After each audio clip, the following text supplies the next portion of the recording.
Sorry, guys. That took longer than I wanted it to. Let me get situated. I almost fell out of my chair again. Why does this keep happening? Thank you, music. I appreciate you. And hello, everyone. Hello. Let's pause this music. Hi guys. I literally walked through the door 1 minute before stream began, and then realized that all of my audio got fucked up on my computer, so I had to reboot. And then, which is why you might have seen me go live for like 30 seconds. And then, I don't know what the fuck happened there, but we fixed it! We did it, everyone! We can call it a day. Hello, Lorelei. Let's take a quick moment. Sophia, I agree. All of the first. Let's go. Congrats on first. Sophia, thank you for Sophia only first. Blah, thank you for blah only first. Yes. And Twitch was a bitch for you yesterday too. Oh my god, you had to restart 3 times. Jesus Christ. Get your shit together, Twitch. Get with it. Mecha, thank you so much for the raid. Hello, raiders. I'm sure you've met me once before, but I am Lorelei Sylvanas, your friendly neighborhood ghost satress. And, thank you all for being here. As you can see, I have a new bar on my screen.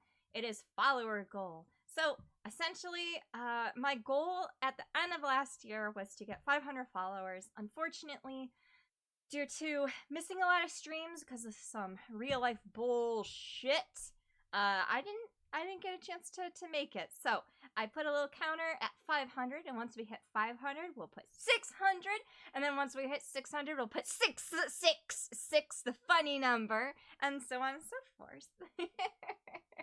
Or 690 after that. Let's see. But yes. Let's see. I'm glad the audio worked. I didn't do anything different than I had before. I go wash dishes. Well, have fun washing dishes. Yoi boku. Setup is happening. Oh, yes. Fetch that laundry like a heckin' mecha. Abs! Thank you for the blah, blah, blah, blah, blah, blah, blah. Yes, blah, blah, you are my BFF. How did you know? Let's be real. It's Yoi's fault never hit 500. Okay, yeah, totally. Yoi redeemed proud mama. Yoi banku. Daddy, no! Oh, Daddy, yes! Yoi! I am very proud of you for a lot of the decisions you have made recently, this past few days and a few weeks. I know it's really difficult, but the realizations that you've come to and that you've done to improve yourself for the better and to treat yourself right, I am very proud of you for that. Now that said, you guys have been seeing no video because it's trying to read my capture card, which is not what we're going for today. No siree, Bob. I'm gonna make you cry. Good! Fucking cry! Sorry. Alright, let's boot up Umineko. So, 13 minutes in, we're finally doing something. And 9.5 of those were, me just trying to get my shit together. Let's see, we gotta turn that down a bit. Holy smokies. Holy smokies, artichokies.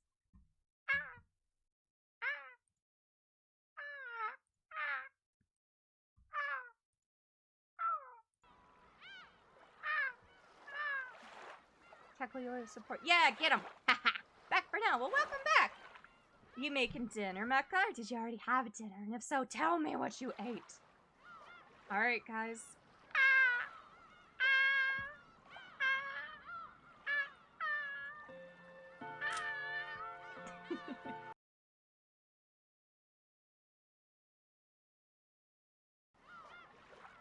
We're gonna start again. Alright. 17 minutes in. We're just... I clicked the wrong fucking save. Alright. Alright. For realsies this time. This is the first time we have been playing the game. After we chase them out, Nobody wanted to say anything. All of the suspicious ones had been driven away.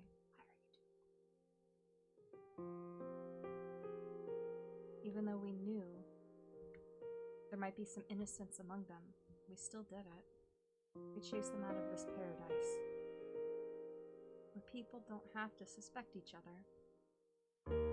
But our motive for chasing them out was suspicion of one person towards another, the worst kind of crime for a human. If we had accepted the existence of a 19th person, of the witch, then we all might still be talking face to face, trusting in each other. In that instant, we had agreed to chase out all the suspicious people. But had that been the right thing to do? During this endless silence, we could do nothing but be quietly tormented by that sin. Kinda low?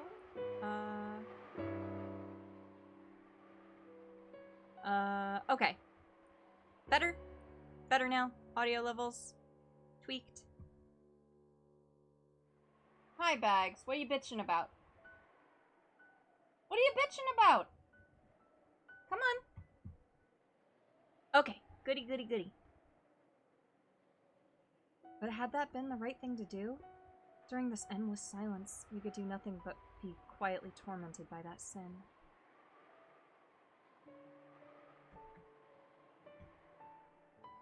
Aunt Natsuhi faced the door, without letting go of her rifle for even an instant, sitting far back in the sofa. She would probably spend the night staring at the door without a wink of sleep. George Aniki gazed through a gap in the door curtains by the window, looking down at the courtyard and the mansion that surrounded it. I didn't know whether he was checking to see if a suspicious shadow would be visible through the window, or whether he was wondering to himself about something. Jessica was sitting sideways on the sofa next to Aunt Natsuhi, with a dead expression on her face. And every once in a while, as though she'd just remember something, she'd take out her inhaler she had used during her asthma attack and stick it in her mouth. I just heard it from Aniki, but apparently Jessica liked Kanen-kun. It was apparently so vague that she hadn't realized it herself. You know? It's the kind of thing other people tend to spot before the person in questioning realizes it. Which means she might have first learned of her feelings when the person she liked died. It must have been so terrible, so sad. Come to think of it, Kanen-kun was the one who handed her that inhaler. Maybe she was remembering that. I was fishing around Grandfather's study, thinking I'd research the meaning of the magic circle on the letter's second sheet.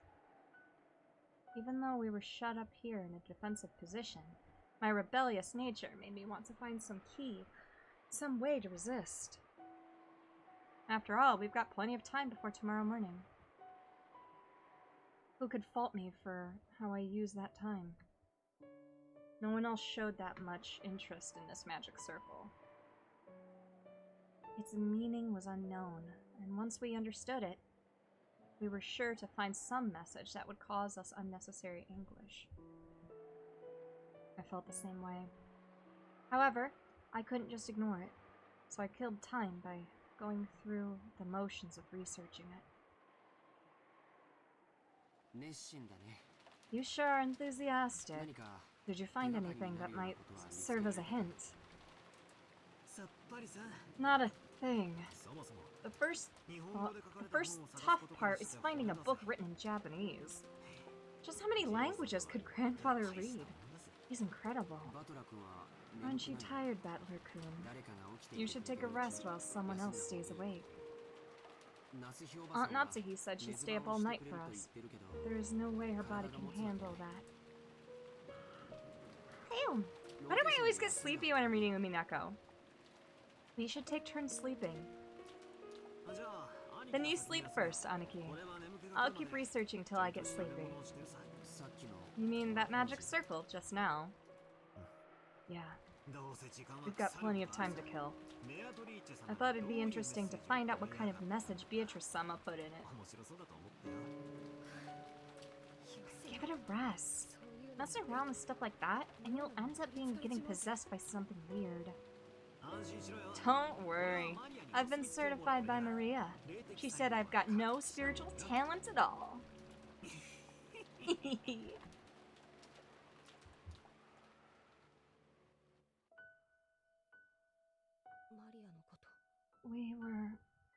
Were we too cruel to Maria? Jessica, you mustn't think that now. But Mom, if Maria wasn't involved and there's a culprit besides her, then she's obviously a soft target for the murderer. If she's killed because of this, then we've just left her to die. The gloomy silence settled once again. It looked like Jessica regretted letting her emotions take hold of her and snapping at Maria. She's always been like that. She's always been like that. Always acting tough and regretting it later. I understand how you feel, but Maria was in close contact with the culprit, and she might have been siding with them, talking like that over and over to further confuse matters. Thank you for the hydrate, Wastes! Okay, so real talk, the reason I needed that extra time before stream was because I popped a fucking pork roast in my Instapot with a big old can of sauerkraut and seasonings.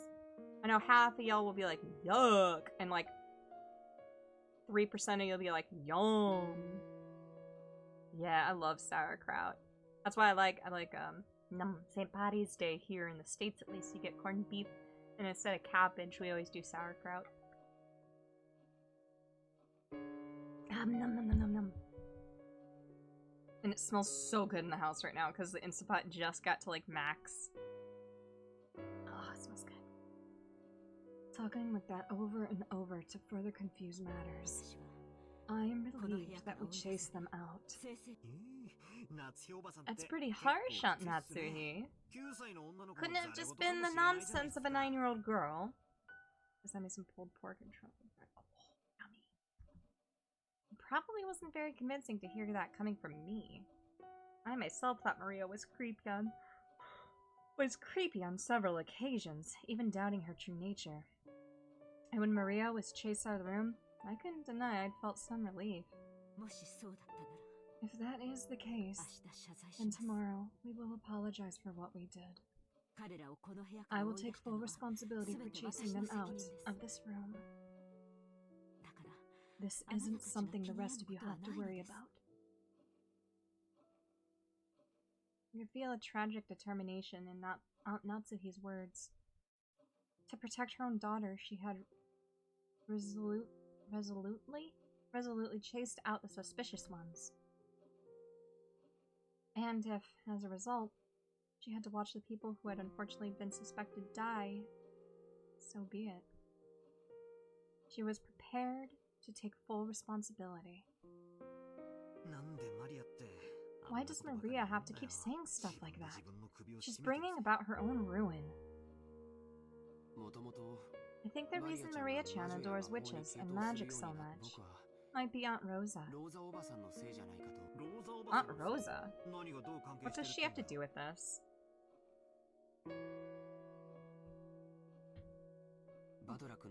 Didn't you realize it too, Battler-kun?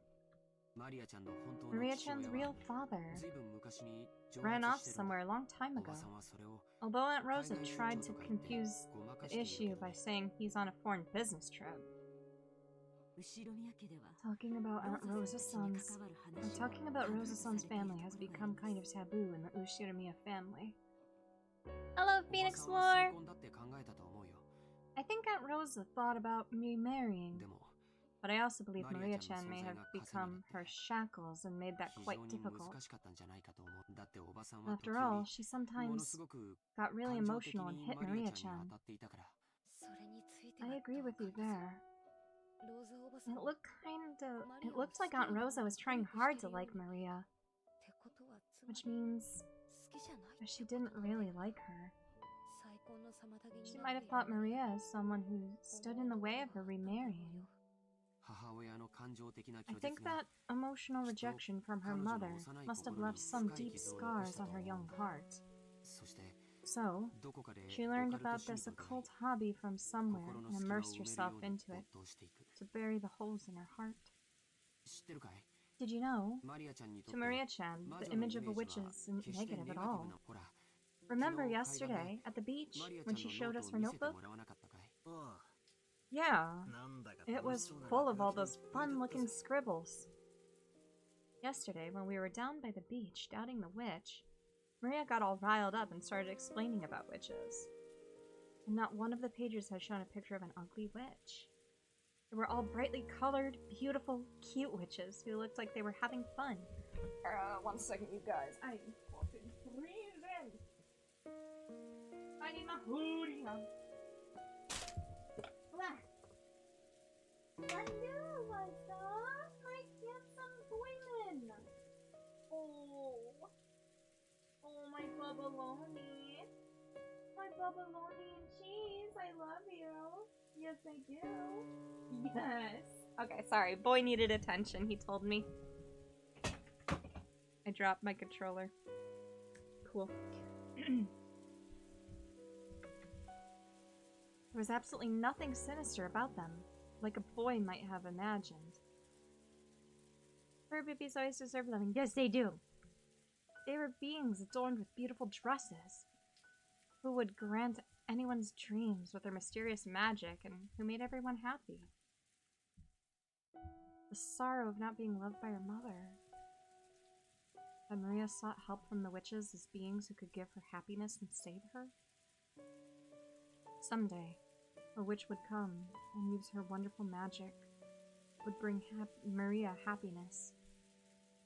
Even though she believed it, as she grew older, she had to face reality as her fleeting dreams were sliced into ribbons one by one. If something claiming to be a witch of ROKKENJIMA appeared in front of a girl like that, whispering that she'd take Maria to the Golden Land, where Maria could be happy.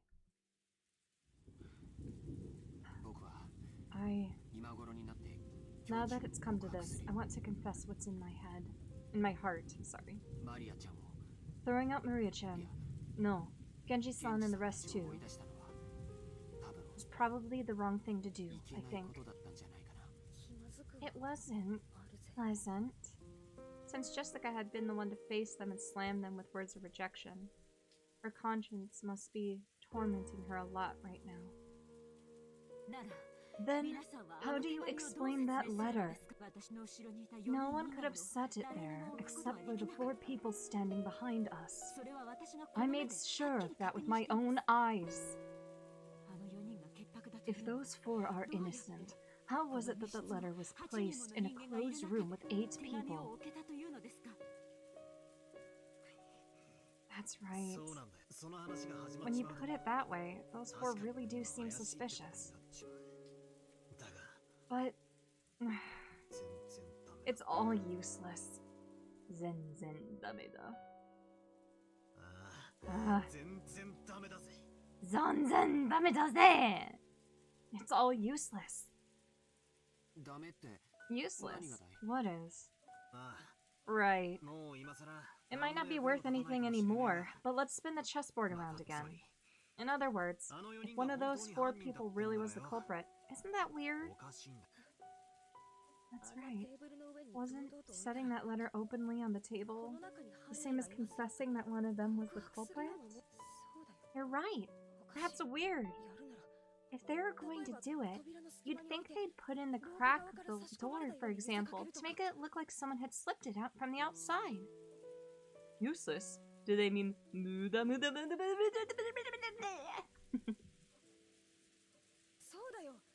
Of course, they would have known that they'd suspected if they didn't look like the culprit was outside the room. Yeah, that's it exactly. If the culprit was one of those 4, setting that letter right in the middle of the table would be both risky and meaningless.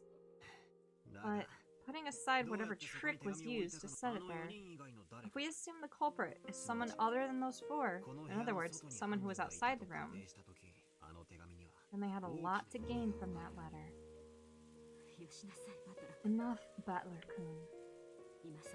It's meaningless to discuss such matters now. Natsuhi-san quickly guessed what I was getting at. No, maybe she had thought of it long before I had, and had simply held her tongue. If the culprit's outside of the room, then they'd be totally stuck the moment we shut ourselves up in a closed room like this. That's right. It's the same as my theory about how grandfather disappeared from this room, isn't it? That theory was that grandfather left the room on his own accord. If the culprit used some tactic to lure them out, and grandfather left of his own accord, then... Come to think of it, when we found the scorpion magic circle on the doorknob to the study, Maria said it herself. Beatrice couldn't get through this door. But she could induce someone to leave of their own accord. Which would mean we fell for the culprit's trap completely and sent out some new potential sacrifices. Genji and the rest aren't fools. When they try to protect themselves, they should find the next safest place after this room. Free beer? It's a trap. Yeah. They will definitely be able to hide themselves there. Aunt Natsuhi hadn't answered the question. Aunt Natsuhi herself had realized that if the culprit wasn't in our group back then, that letter would make sense as a trap. However, it wasn't worth the risk of calling back the people she had once thrown out. To Aunt Natsuhi, right now, her greatest and only duty was to protect the children. By her thinking, in order to do that, a few sacrifices were unavoidable. Hey, Aunt Natsuhi, let me say something a little harsh, okay? At that time, what if, by coincidence, Jessica had also been standing behind you? Would you have chased Jessica from the room too?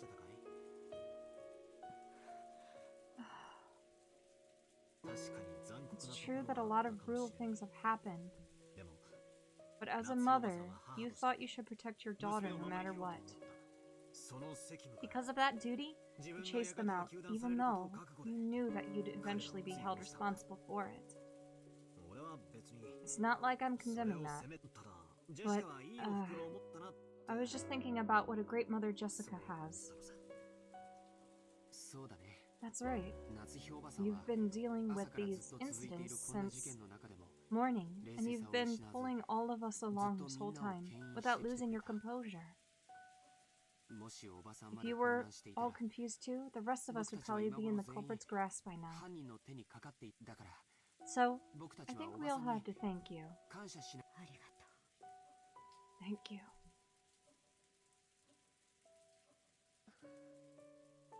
So, what you two are trying to say is that you want her to act as Maria's mother too?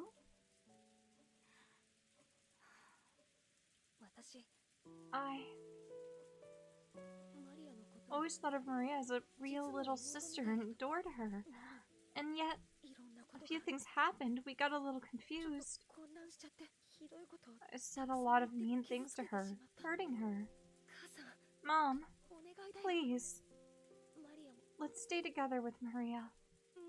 No, everyone. There was no culprit among us. The culprit is, in this case, is the witch, Beatrice, okay? So let's stop suspecting each other. Aunt Natsuhi closed her eyes for a short while. Was she coping with her throbbing headache again? Or was she thinking of something?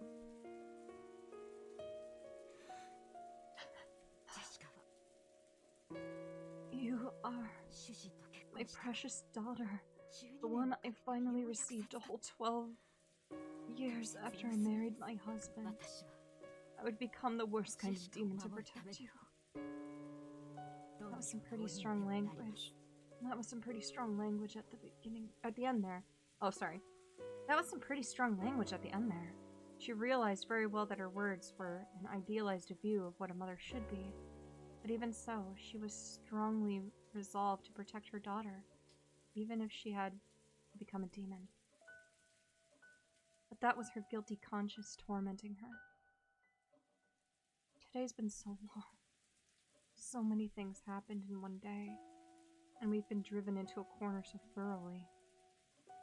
I wonder if we have the right to greet tomorrow the way we are now.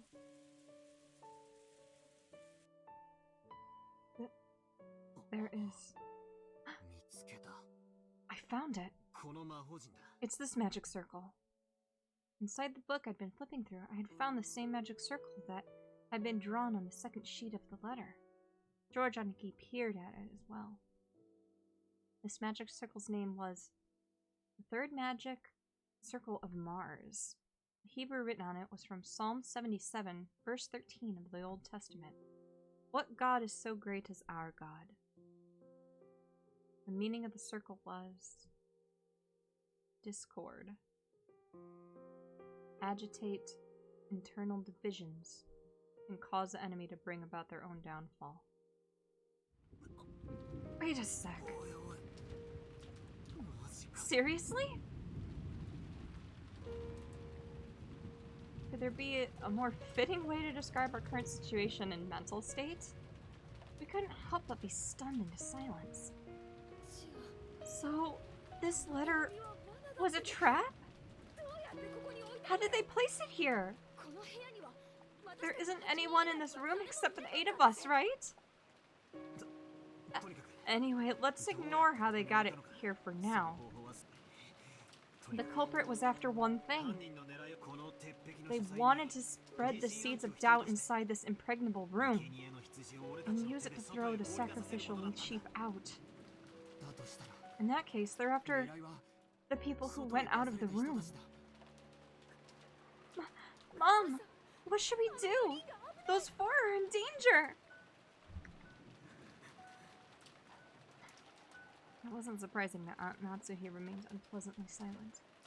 Even if this was all a trap by the culprit, even if the 4 who had been chased out of the room were in danger, it had nothing to do with the safety of the 4 people here. And there was no way to protect the innocence of the 4 people we'd chased out. If we're willing to let them die, then we shouldn't leave this room no matter what. That way is safest. After that time, suddenly the piercing sound of a phone rang through the room. It was the antique extension phone on the table in Grandfather's study. It had rung right after we started talking about the letter being a trap. It was natural we think of it as an SOS from the ones we chased out. But then Aunt Natsuhi spoke. What? Why a phone call? The phone should be broken down and unusable. That doesn't matter. If that's Maria calling for help. If the problem with the phones was the culprit's work in the first place, and this call is probably. With that one sentence, the ring of the phone, which had once sounded like a scream for help, now started to sound like a ghastly lure for some unknown person. Aunt Natsuhi hesitated over whether or not to pick up the receiver. Let's pick it up, Aunt Natsuhi. The phones might have been fixed for some reason. It could still be an urgent call from Maria-chan and the rest. That's right! And if it actually is a call from the culprit, bring it on! Why don't we listen to what they've got to say? It's just a phone call. No matter what they babble through the receiver, it's not like it's gonna hurt you. If you don't pick it up, then I will. I will take it. Hello. I stretched out my hand to take the receiver, but Aunt Natsuhi grabbed it before I could reach. We all held our breath, trying to figure out who the person on the other end of the phone was. But for a while, Aunt Natsuhi kept saying, hello. A silent phone call? There's no way Maria and the others would do something so creepy. Which means, could this phone call possibly really be Natsuhi stopped repeating hello and strained her ears, because she thought she heard something far away on the other end of the receiver. What was that? Huh? Is someone...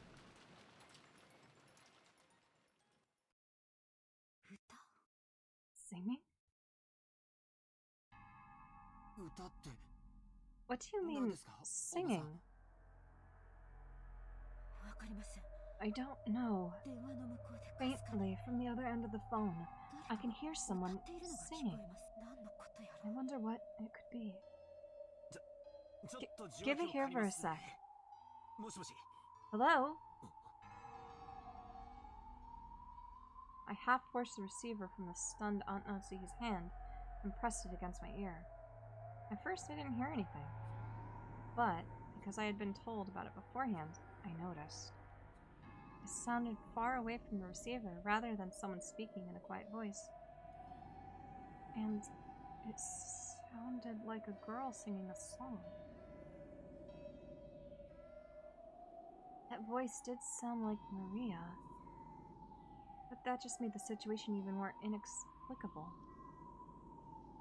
At the very least, the one who had made the phone call hadn't been Maria. After all, Maria was singing some song far away from the receiver. In that case, the one who made the phone call should have been Genji, Kumasawa, or Dr. Nanjo. And yet, they weren't saying anything. Why? For what reason? The person who made this phone call, who was it? Hey! Hello? Who is it? Answer me! Is that Maria singing? Answer me! What's happening? What is it? I don't know. All I can say is, this is probably a trap, and Maria's in trouble. Aunt Natsuhi took the receiver again, after yelling into several more times. She realized that she wasn't getting anywhere and hung up. After that, she dialed quickly. Then she clicked her tongue. That's right. If the phones are working, we should be able to reach the police. But judging by Aunt Natsuhi's reaction, the outside telephone line still didn't connect. Let's go. Even if we know it might be a trap, we have to go. Yeah, definitely. Jessica, Aunt Natsuhi, stay here. When Aniki and I dashed out, Aunt Natsuhi stopped us. Hold it. I cannot let you go alone. I will go too. Jessica, wait here. What? So I'll be the only one left out? Nice try, but I'm going too. Yeah, it might be better that way. If the goal of that phone call was to split us up further, it wouldn't be a good idea to leave someone to watch this room. Oh, I'm so cold.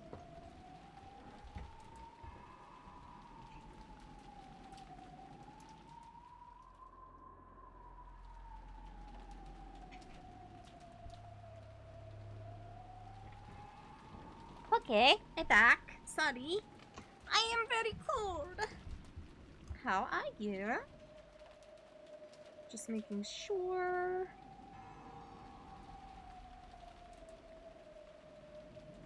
Roar! There's no time to argue. Let's all go. Natsuhi raised the rifle high and took the lead. I couldn't go unarmed myself. I found a 3-pronged candle stand and readied it. Although the pins on it used to fit candles were short, it was almost like a 3-pronged spear. It was so cold, so chilly, so cold.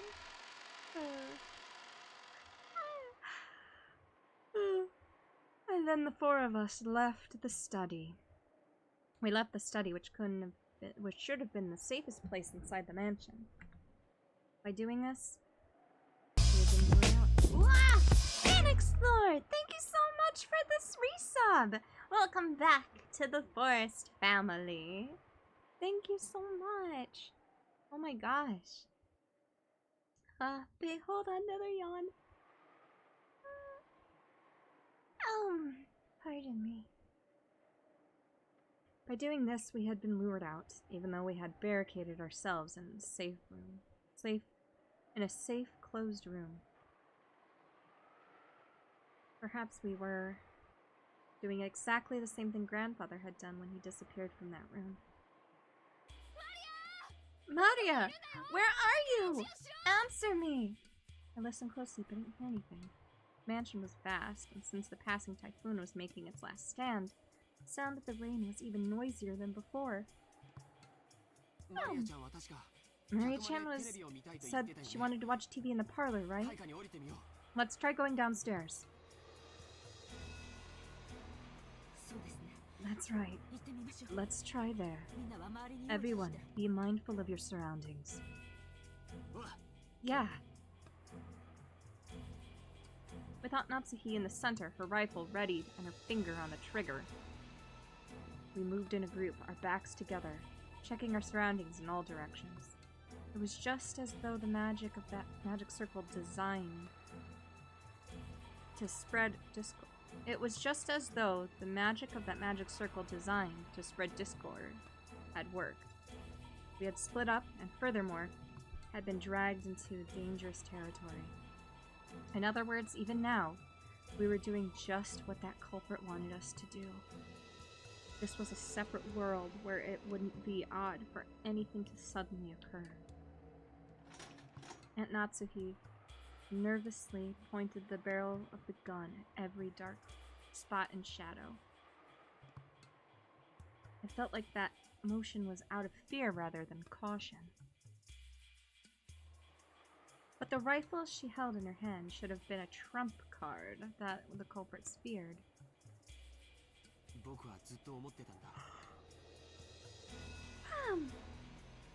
You know, I've been thinking. It wouldn't be possible to stick one of those ice picks into someone's chest, like in Kanon-kun's case. But splitting the skull and sticking them into the forehead, like in my parents' case, wouldn't be that easy. You think the culprit had a kind of animal strength? They probably have some kind of weapon, a device that can shoot or pound in those ice picks. That handle was too short to be driven in that deeply by a human strength alone. Either way, we've had enough force to break through a skull. I heard Kanon's wound reached as far as his lungs. If you happen to see your opponent, don't go forwards. You mustn't move away from my back. Just how sinister and frightening was the weapon that could shoot those creepy ice picks? Thank you for the hydrate! Caballero! Thank you for the hydrate!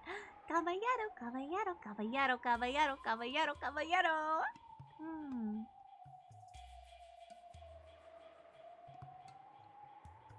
It's only shooting, like, ice picks, and they're actually relatively small, so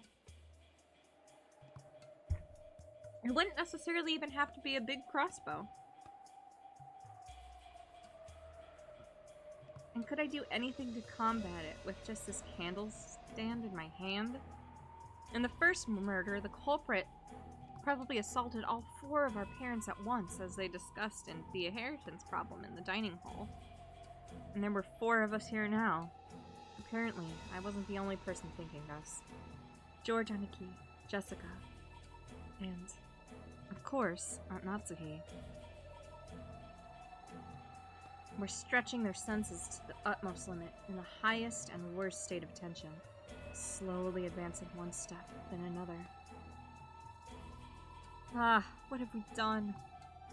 Because of the seeds of doubt spread by that one letter, we threw Maria and the rest into the middle of this terrifying world. We finally reached the first floor. The parlor was just across the hall.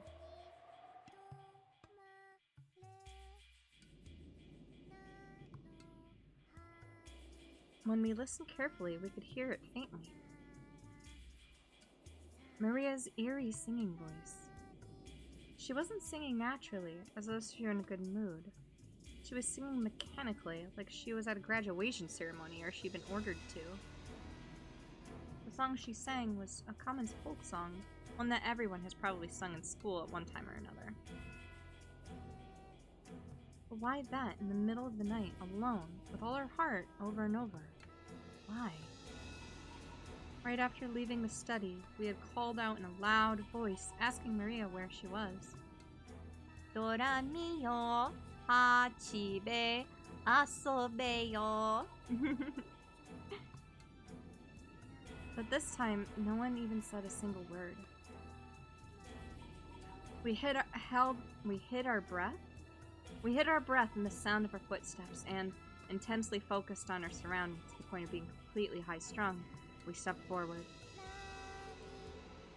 The door to the parlor was closed, but we could hear Maria's singing voice through it. Aunt Natsuhi put her hand on the handle of the doorknob, when George Aniki stopped her. I'll open the door. Aunt Natsuhi, Battler-kun, ready your weapons. Understood. Take care. It might attack us as soon as we open it. George Nisan, watch yourself. Sure. Then, I'll open it. Huh? I tried to open it, but immediately felt the hard resistance of the lock.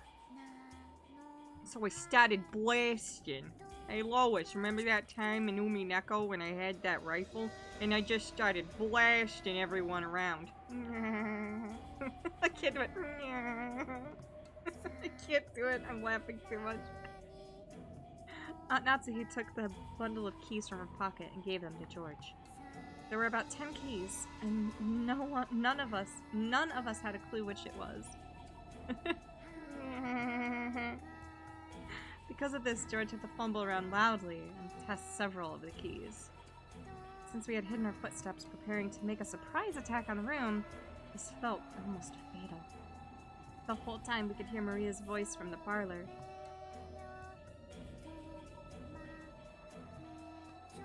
For what? I just want to know. The song Maria sings is a song in Indonesia origin, which is, among other things, a kind of haunted song, I think. Her name is Boneka Abdi. I spit my iced tea everywhere. It came out my nose. I was not expecting it. It was like a broken, crazy cassette tape. We had been in that room almost constantly since morning. All the frightening things had occurred outside that room. That had left us with the impression that only this room was safe. That baseless impression was quickly falling apart. Hmm? It's open. Thank you. George-kun. Jessica, move behind me.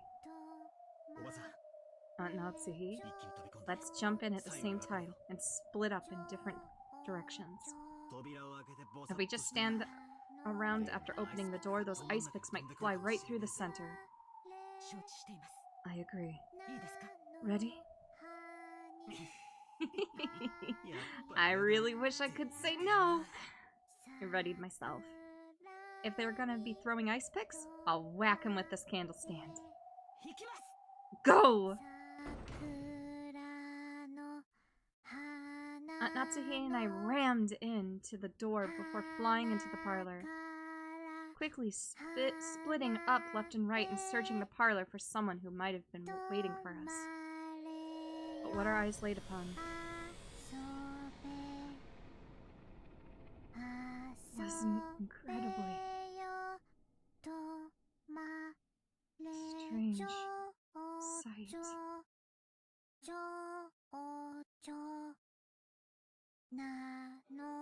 The parlor was stained with blood. This place, where we spent almost the entire day, where we pressed in together to protect ourselves from some unknown malice, had been stained with fresh blood, had become an ocean of blood. On the floor lay Genji-san, Kumasawa-san, and Dr. Nanjo, their entire bodies stained bright red with the blood. But the only way we could identify them was by their clothes. That was because... that's right. This is how the whole tragedy started. just like our smashed up parents in the shed. You couldn't tell where their eyes stopped and their noses began. It was they rudely plunged their faces in tomato pies all squished up. And that wasn't all. Their bodies had other wounds. It was those demon ice picks. They were in Genji's stomach, Nanjo's thigh. No, his knee? That's right, of course it's his knee. In the epitaph, the 6th twilight was the stomach, and on the 7th, the knee was gouged. So after seeing one of them stuck in Kumasawa and Ba-chan's calf, I couldn't help masochistically laughing. Ah, that's right! On the 6th twilight, gouge the stomach and kill. On the 7th twilight, gouge the knee and kill. On the 8th twilight, gouge the leg and kill. Ah, now even the 8th twilight is over. And the next one, the 9th twilight. What was it again? Maria was there.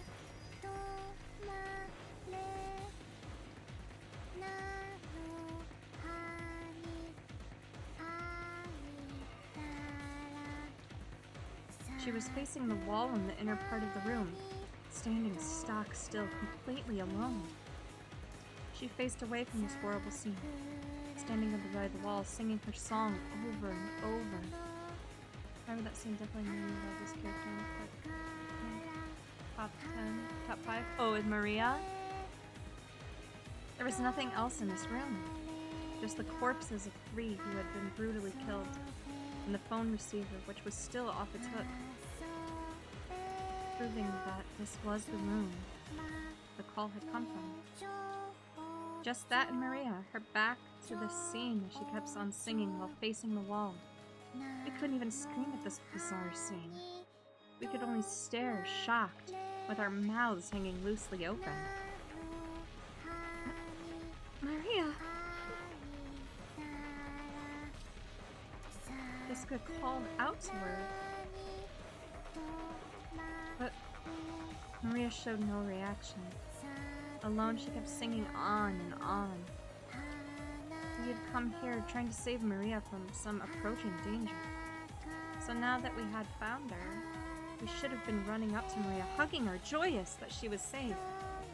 And yet, not one of us could do that. Everyone thought it, but they couldn't say it. After all, because that's right, even if that's crazy, no, it couldn't be. Maria, stop singing. Are you listening? At some point, Aunt Natsuhi and I pointed our weapons at Maria's back. I yelled at Maria in a violent voice.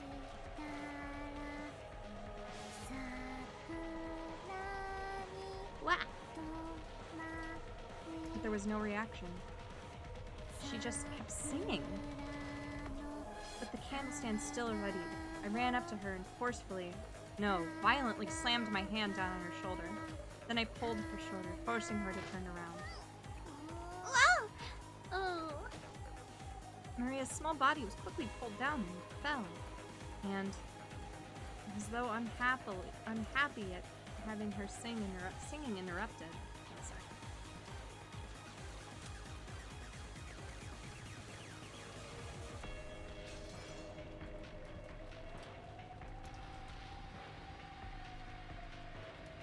I feel like the music got...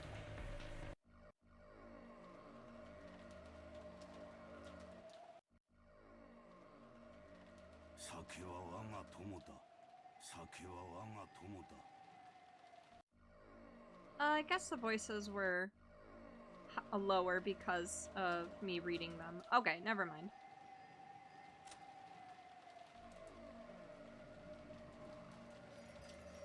Let's see. Genji, Kumasawa-san.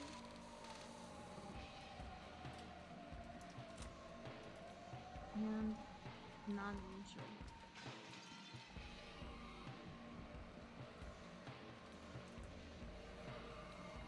Even in this gruesome situation, she was just like normal. Maria, what is this?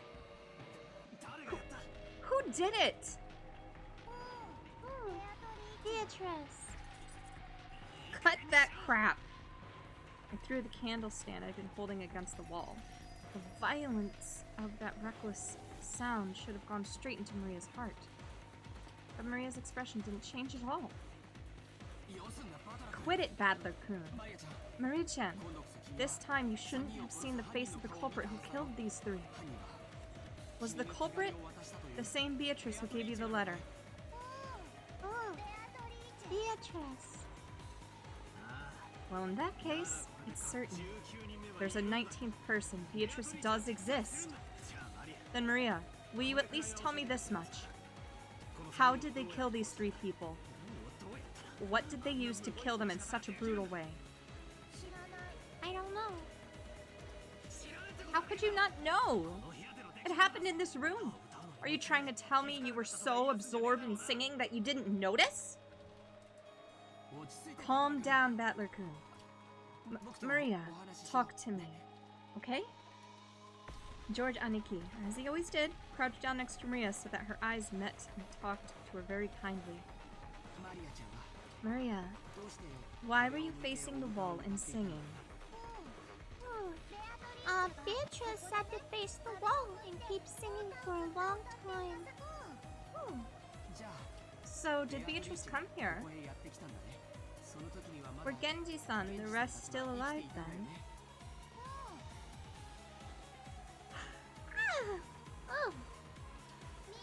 Everyone came to the parlor together and sat down. Genji-san made sure to lock the door. It was locked when we got here, but then how did Beatrice get into the parlor? Beatrice is a witch. She locks, so locks don't matter. She turned into butterflies and came in through the crack in the floor. Hi, Cat! Hello! How are you? Fine, thank you.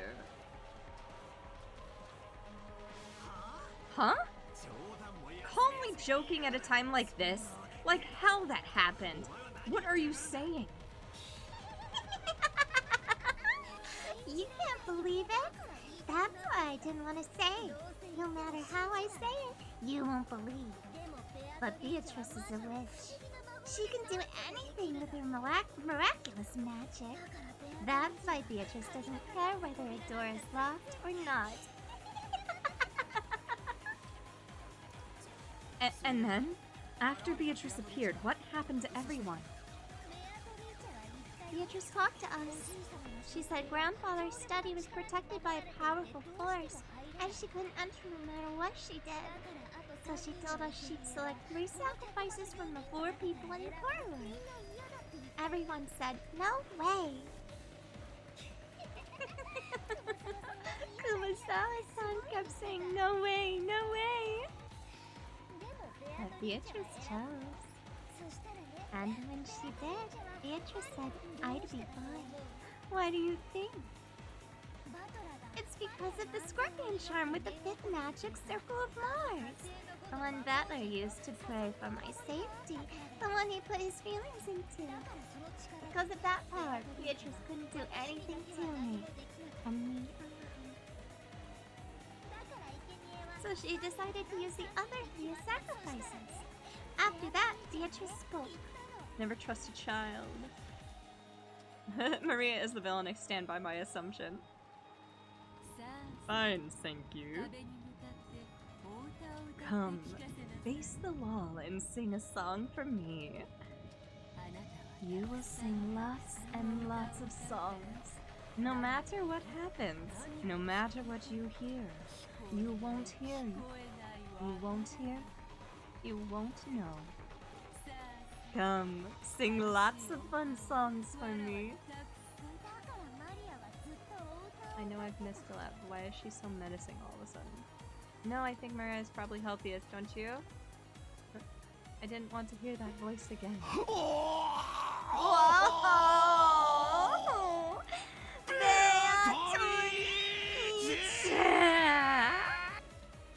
I mean, you are, that is true.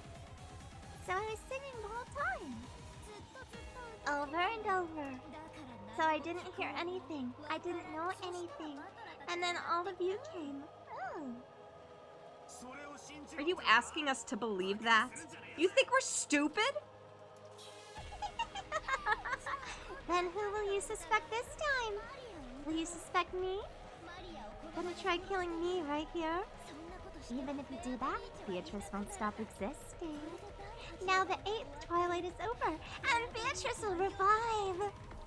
Thank you for the lyric. Are you serious? I've had enough of that talk. As if witches could exist. As if I'd let myself get tricked. I won't accept it. Beatrice doesn't exist. Butler, you are so contradictory. You literally just said, like, 4 minutes ago that Beatrice exists. And now all of a sudden you won't accept it. Just accept it, Butler. I definitely won't accept it. So I won't let her exist. I won't let her revive. The legend will remain the legend forever. I won't acknowledge something like that. Quit it, Battler! It's not like Maria killed them or let them die. Beatrice came, and Maria had to obey. Was unable to resist. Huh? Natsuhi.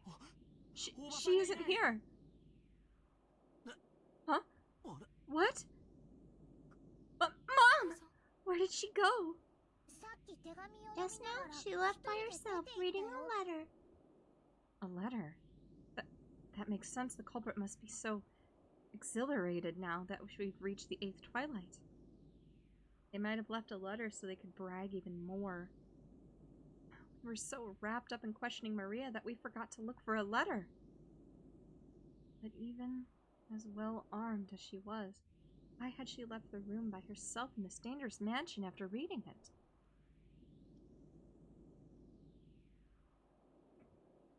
Jessica tried to chase after her and tugged at the handle to the door, but it resisted strangely and wouldn't open. Mom! Mom! What's going on? Open up! Open up! It was only natural. Natsuhi had picked up the candle stand, which Battler had thrown at the wall, and which had fallen to the floor. She then skillfully wedged it between the doorknobs on the double doors, like a bolt, holding them closed. The intricate design of the candle stand caused it to get caught solidly, and it really did make a sturdy seal on the door. The tragic scream of a daughter for her mother. Did it reach Natsuhi's ears or not?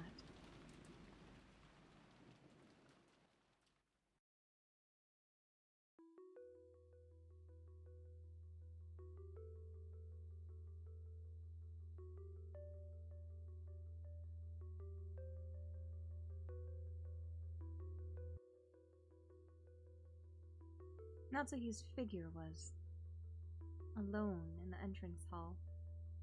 It was the place decorated by the portrait of Beatrice. Natsuhi threw down Beatrice's last letter, the one she had read in the parlor, readied her rifle again, and in a voice that rang clear, yelled in the massive space that was the entrance hall.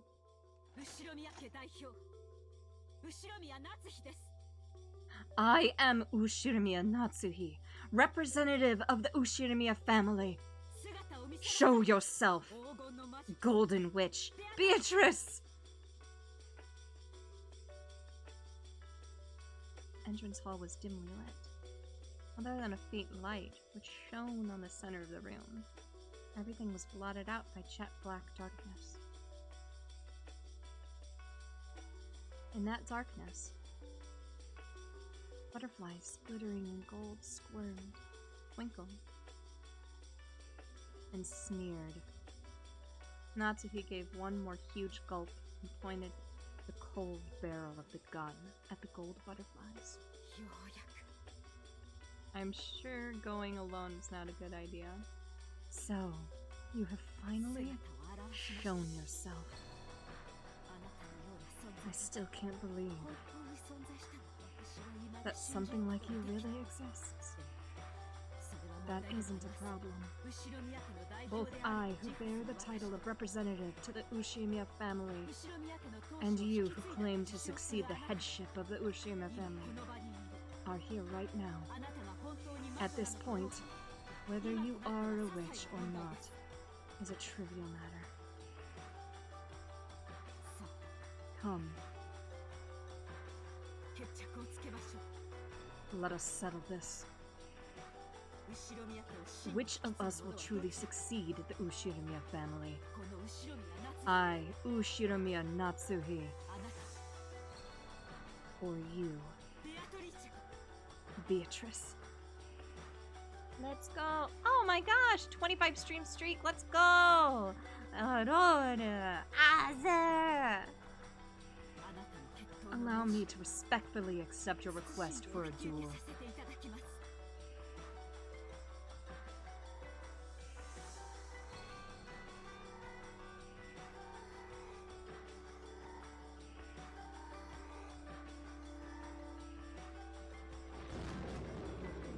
The gold butterflies slowly formed a human shape, which walked into the dim light.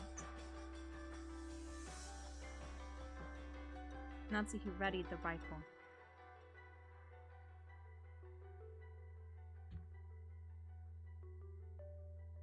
And glared.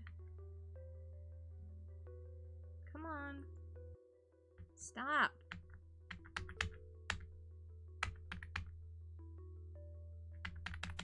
Oh my god. I don't get what is going on with the game.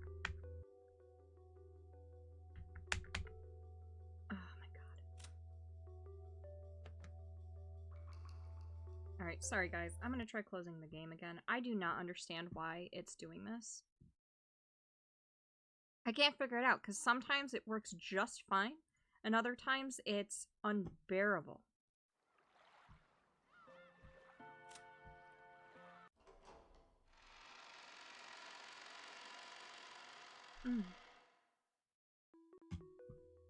Natsuhi readied the rifle and glared. The witch raised her golden staff overhead and laughed. Natsuhi's finger slowly squeezed the trigger.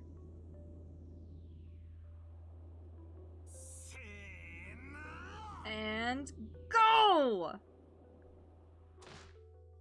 Rattler made an all-out dash at the door and rammed into it, crushing the candle stand that had been bearing it and making it possible for a big gap to be opened in the door. He kept kicking the candle stand through that gap, and the door was finally released.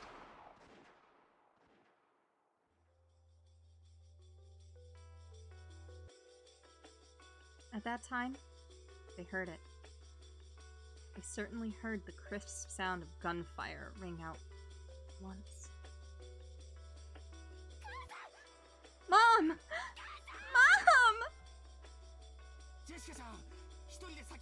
Jessica, you mustn't run off by yourself. Was that the sound of a gun just now? Did Aunt Natsuhi shoot? At whom? At the culprit. The noise had come from the entrance hall, and the entrance hall looked like a stage, like the heroine of a tragedy, on the ground and bathed in light, arrayed in the beauty of that silence. Aunt Natsuhi lay face up, crumpled on the floor. Half crazed, Jessica ran up to Aunt Natsuhi, on Aunt Natsuhi's forehead.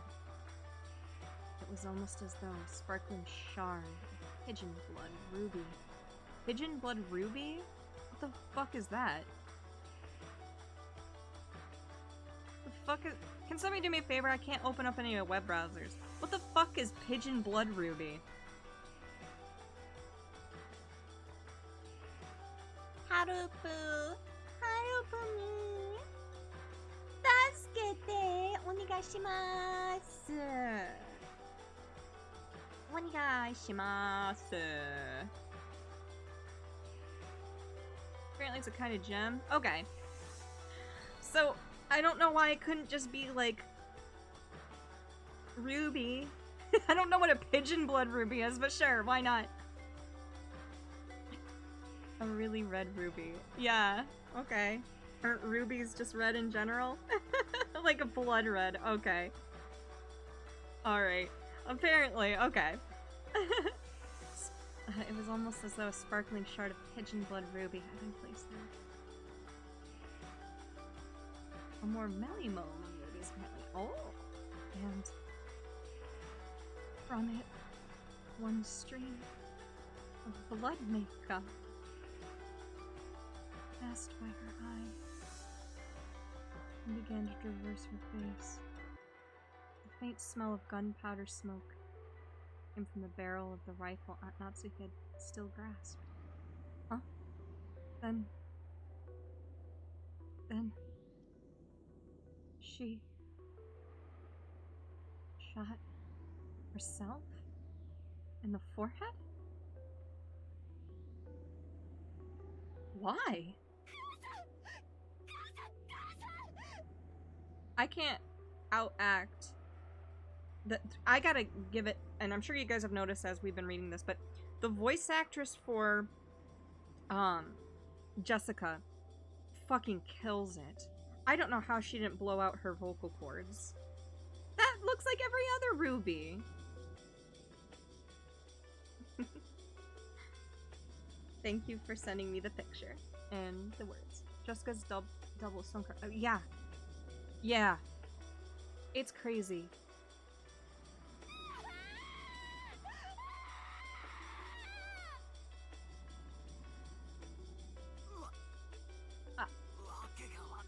I don't get it. Why did Aunt Natsuki run away alone? And why did she shoot through her forehead? Maria-chan, Aunt Natsuki left the room after reading a letter, right? There's no letter here! Damn it, what did Aunt Natsuki read? And why was she lured out here? I don't know. I don't know. Who cares about that?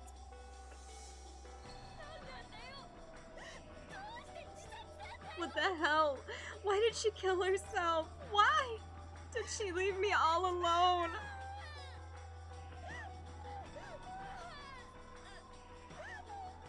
Although, you guys, to be fair, she has like a shotgun rifle. I don't think, like, why would you assume she shot herself in the head if she has like a perfectly sized like bullet hole, like a single bullet in her forehead, where just a little bit of blood is dripping out? She has a fucking shotgun rifle. That would blast her whole head off. Oh no, I already lost it this morning. Thank you, though. Jessica clung to her mother's corpse, crying earnestly. My body was consumed with an anger I didn't know what to do with, and I snatched the rifle from Aunt Natsuki's hand. I spun around, pointing the barrel of the gun into the darkness on all sides, as though I was pointing a light from a lighthouse, trying to find the culprit. Children are not the brightest. They're fucking adults! They're 17, 18, and like 20, or 22, or some shit like that. Yeah, shotgun wouldn't leave a head, exactly. To be fair, Japan gun laws are very strict, so it wouldn't be surprising to me if they have no knowledge of guns at all. Isn't she carrying a Henry? I don't know. I don't know. Look up what kind of gun is in Umineko. Lever action rifle? I don't know. Big childlike adults aren't the brightest. Yeah. George Aniki, even in this situation, is trying to calmly figure something out. That might have been a fruitless effort. And only Maria was completely indifferent. So is this all supposed to be some kind of predetermined fate? No, that's not it. It's all a prelude to a wonderful world. The door to the Golden Land will finally open.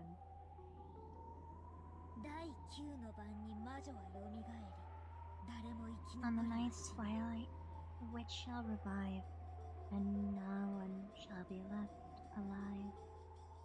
And on the 10th twilight, at journey's end, he shall attain to the power of the Golden Land's treasures, once and for the last time. With this, everything is over, Beatrice. Congratulations! Congratulations!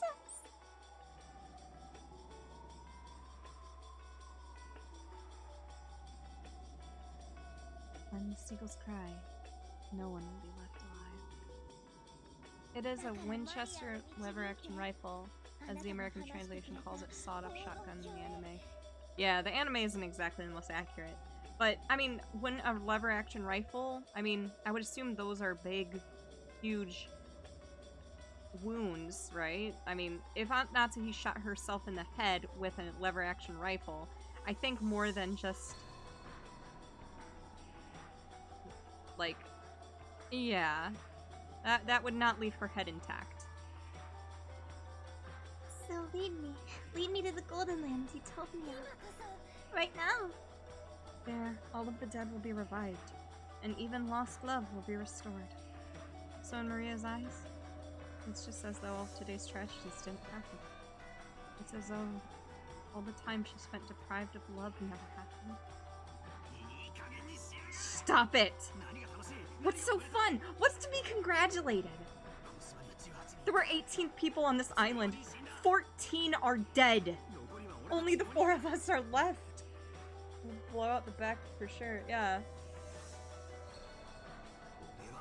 I'm definitely not gonna die. Until the night is over. No, until the typhoon passes and the seagulls gather again at the arbor. I'm definitely not gonna die. I'll stay alive. I'll stay alive no matter what. Give it up, battler. Guns are useless against witches. Survival and all that stuff doesn't matter.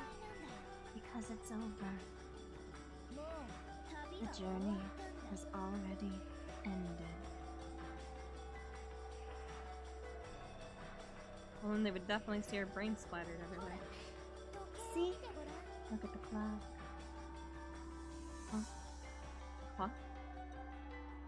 Hearing those words, I looked at my wristwatch. Both needles were almost touching near the top. Very soon, it will be 12 at night. In other words, 24 o'clock. 2400 hours, I guess. I don't know. I always 2400 hours, because I always read it kind of like military time. But would it... Okay, actually, people who actually do go off of a 24-hour clock, how do you guys say, like, 24, 23? Do you guys actually say, like, 23 o'clock or just 23 hours? Or how do you guys read that? I am curious, because here in the United States, we go off of 2 12 hours, AM and PM. 2300? Okay. Because that's... I know that's military times, you know, 2300... but I wasn't sure if it was read any other way outside of that. When you think about it, isn't 2400 a strange time? To it be called 2400, it can also be called 0. 2340?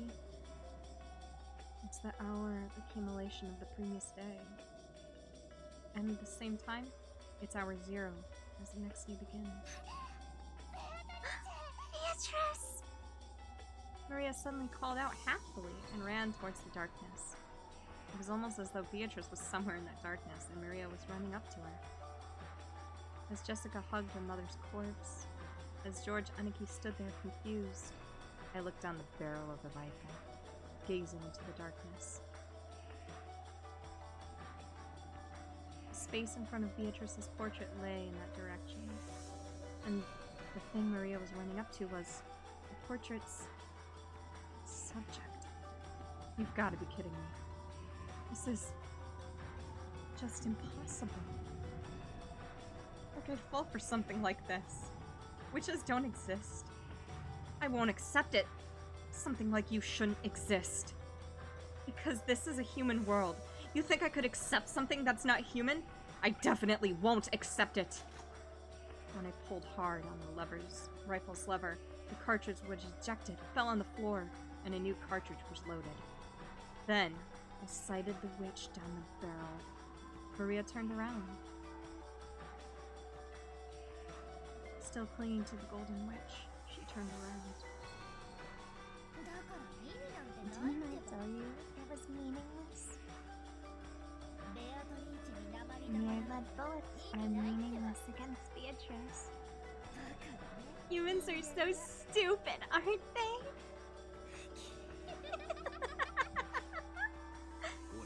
I won't accept the existence of witches! Who are you? Just try move one step. Just try moving one finger. I'll blast you away.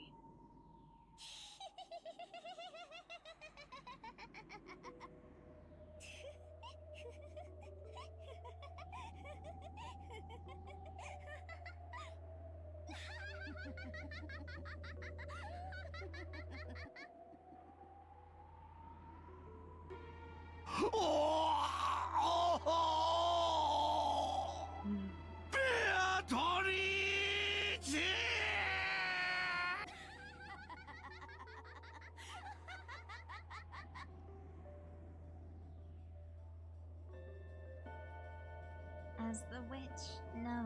The witches laughed. Even the large clock in the hall joined in on their laughter.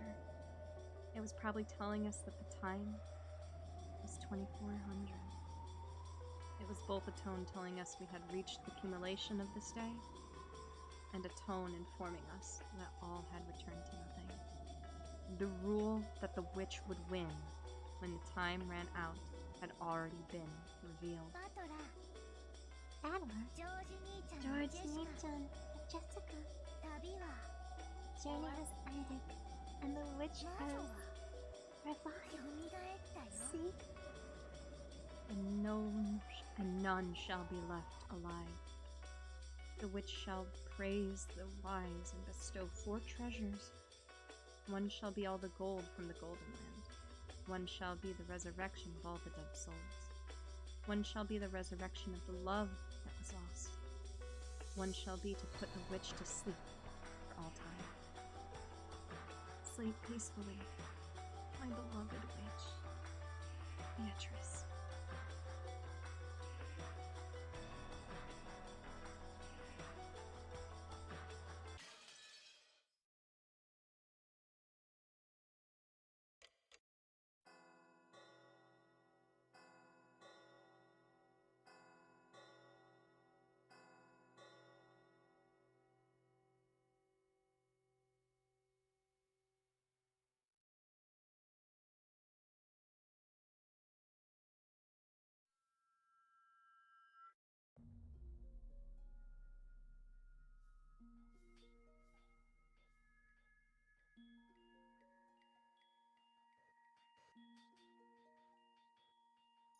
The storm passed, and the leaden clouds that had enshrouded the island for so long cleared away. From the rifts between the clouds, sunbeams shone, and yesterday's storm seemed like a lie. Just as someone had wished, the seagulls returned to the arbor once again and let their lively cries be heard. Afterwards, the police came and conducted an investigation of the scene. The corpses of the children, who were thought to have survived until the very end, were never found. However, because of the body parts that were discovered and the unbelievably gruesome nature of the scene, the police were forced to conclude that the chances of survival for any of the 18, even the children, seemed hopelessly dim. This is so hard for me because I cannot read this fast. Just how gruesome was the banquet of the witch, and how beautiful was the Golden Land. They were the only ones who got to hear that tale. No tales were told of those humans who arrived after the banquet was over. The best they could do was imagine that what might have happened during those 2 days. However, the witch was fickle. She made a point of leaving behind this tale, which didn't need to be heard, and it was allowed to be spared. Then, many years later, a strange wine bottle that had drifted to the waves at the pier of a neighboring island was pulled out by a fisherman. Inside was a thin, tightly rolled-up notebook fragment, written upon crumpled small letters. Written there was this tale. Through this notebook fragment, people will finally learn the truth of the mysterious and riddle-filled day. Oh my god. I'm gonna have to find this and read it. I'm so sorry, guys. I can't read that fast. I'm struggling. And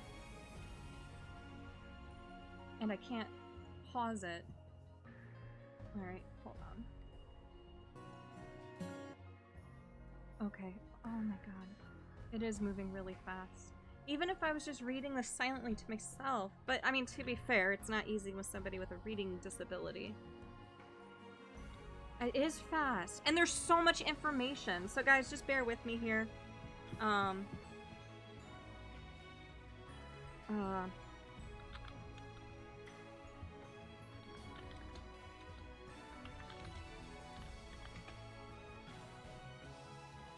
my god. How to pause the scrolling text at the end. Don't think so, you just have to read it. Okay. There's a thing on YouTube, somebody has it. I swear there's a place to read.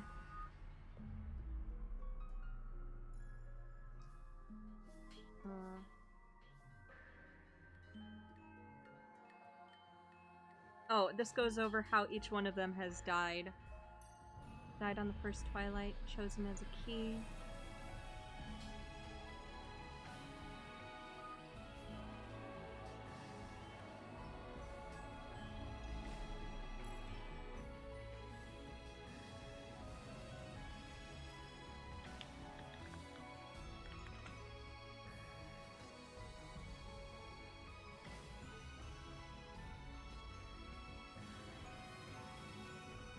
Missing on the 10th twilight. After he acknowledged the existence of the witch and prostrated himself, the witch invited him to the Golden Land. Missing. Died on the 10th twilight. Will the witch invite this man who denied her existence to the Golden Land? Oh my god.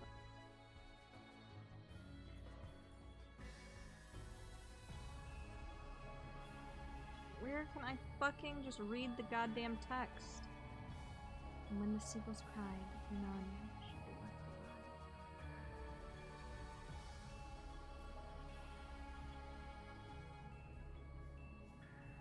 alive. Okay.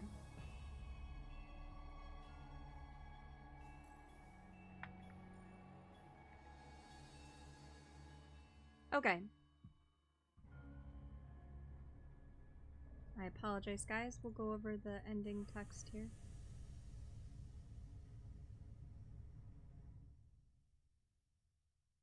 Could have been delivered, you know, less quickly.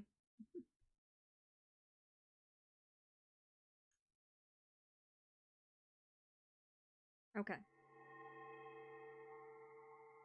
The Golden Witch has prepared a gift for you in the commemoration of your stay. Okay. Okay. So, let's do this really quick. Let me go ahead and... God, this looks awful. Maybe not in a mad dash have to end it? Yeah. Yeah, eat your tea party first before... Oh, no. Tea party's next, absolutely.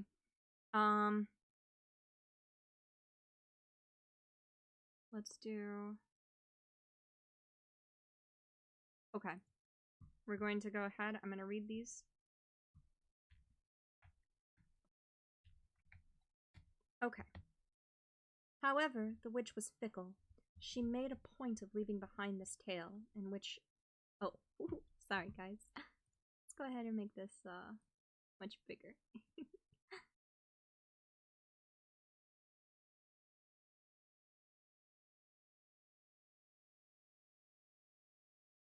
Okay.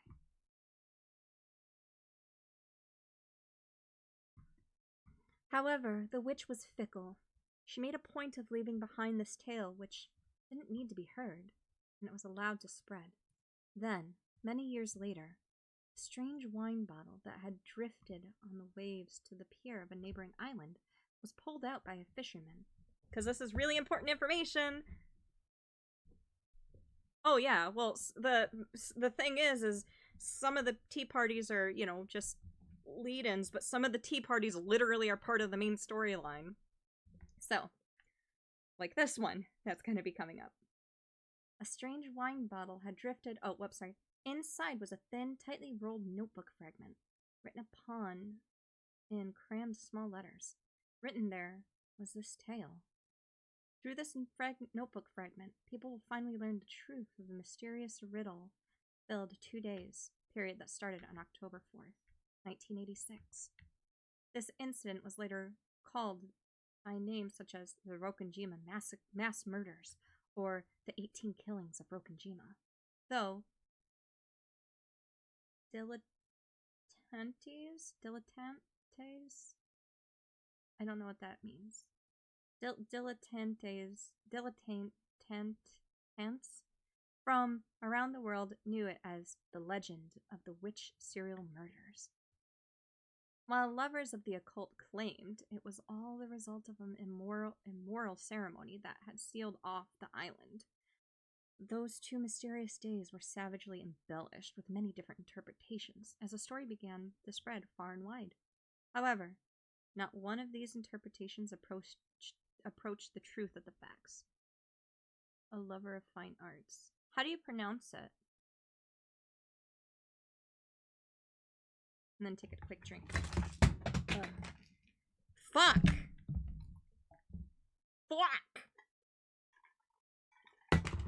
Why can't I live one day without dropping something? Dilettant? That's so weird word. Furthermore, while the notebook fragment tells of this mysterious incident, it does not tell the full truth. That's right.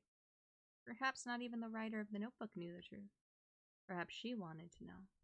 According to the writer, her name was Ushiramiya Maria. Incidentally, as a result of an all-out police investigation,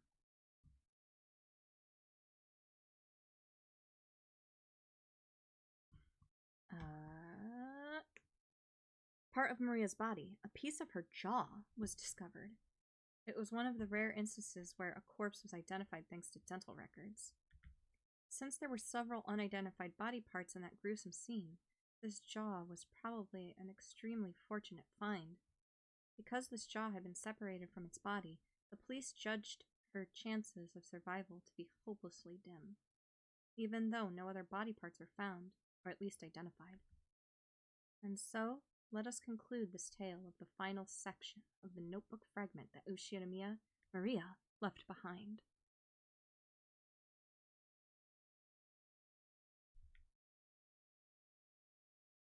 Dial TT Ant E.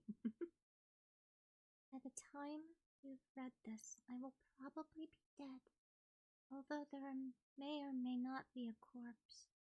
You who have read this, please find out the truth. That's my only wish. Ushiramiya Maria. To this very day, the truth of the legend of the witch serial murders has not been brought to light.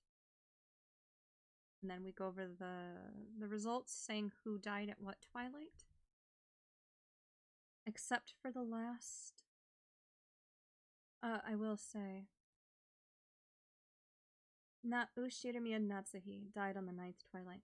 The witch praised her nobility and granted her the honor of a duel. George Ushiramiya, missing on the 10th twilight. After he acknowledged the existence of the witch and prostrated himself, the witch invited him to the Golden Land. Same for Jessica, same for Maria.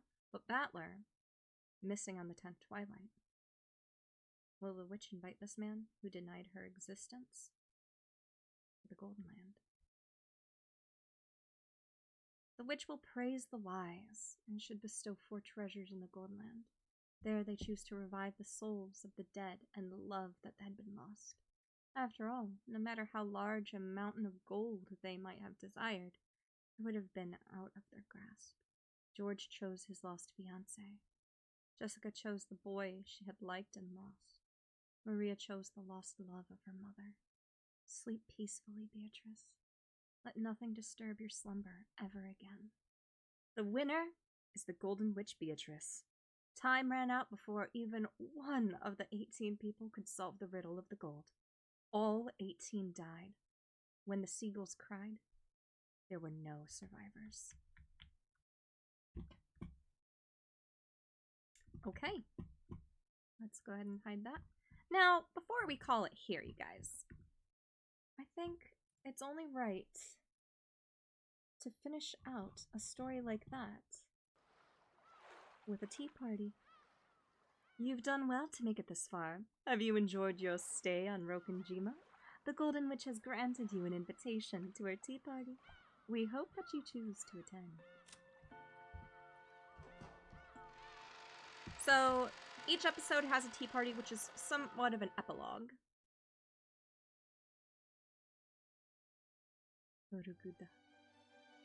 Purgatorio. Purgatory. Yeah.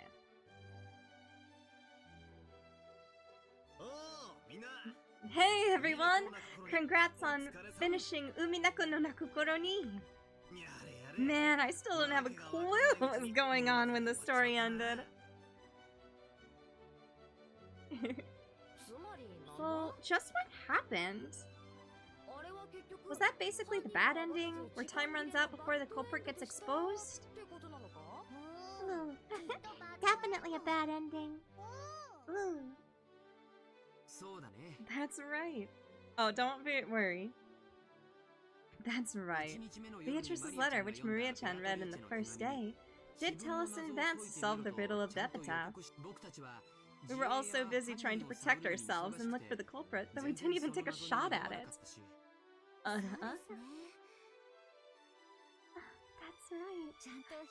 If we had actually tried to solve the riddle, maybe things would have ended differently. I wonder about that. Shannon-chan, you did a good job too! You don't have to be our waitress and serve tea. After all, this is a rap party. As a group of people who met a horrible fate, let's all get along and lick each other's wounds. Pero, lick.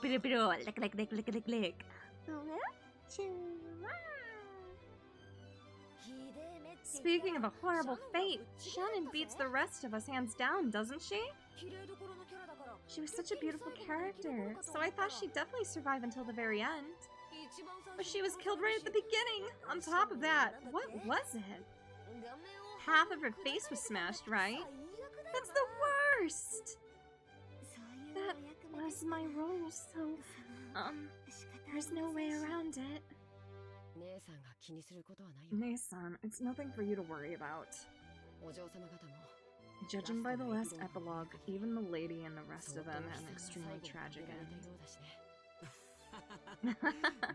It seems so. I think I remember seeing this horrible picture. Kind of like my entire body had been eaten apart and dismembered. Speaking of which, don't you think Ganon's last moments were the coolest? Even though he had the tables turned on him, it was a showdown with the culprit, right?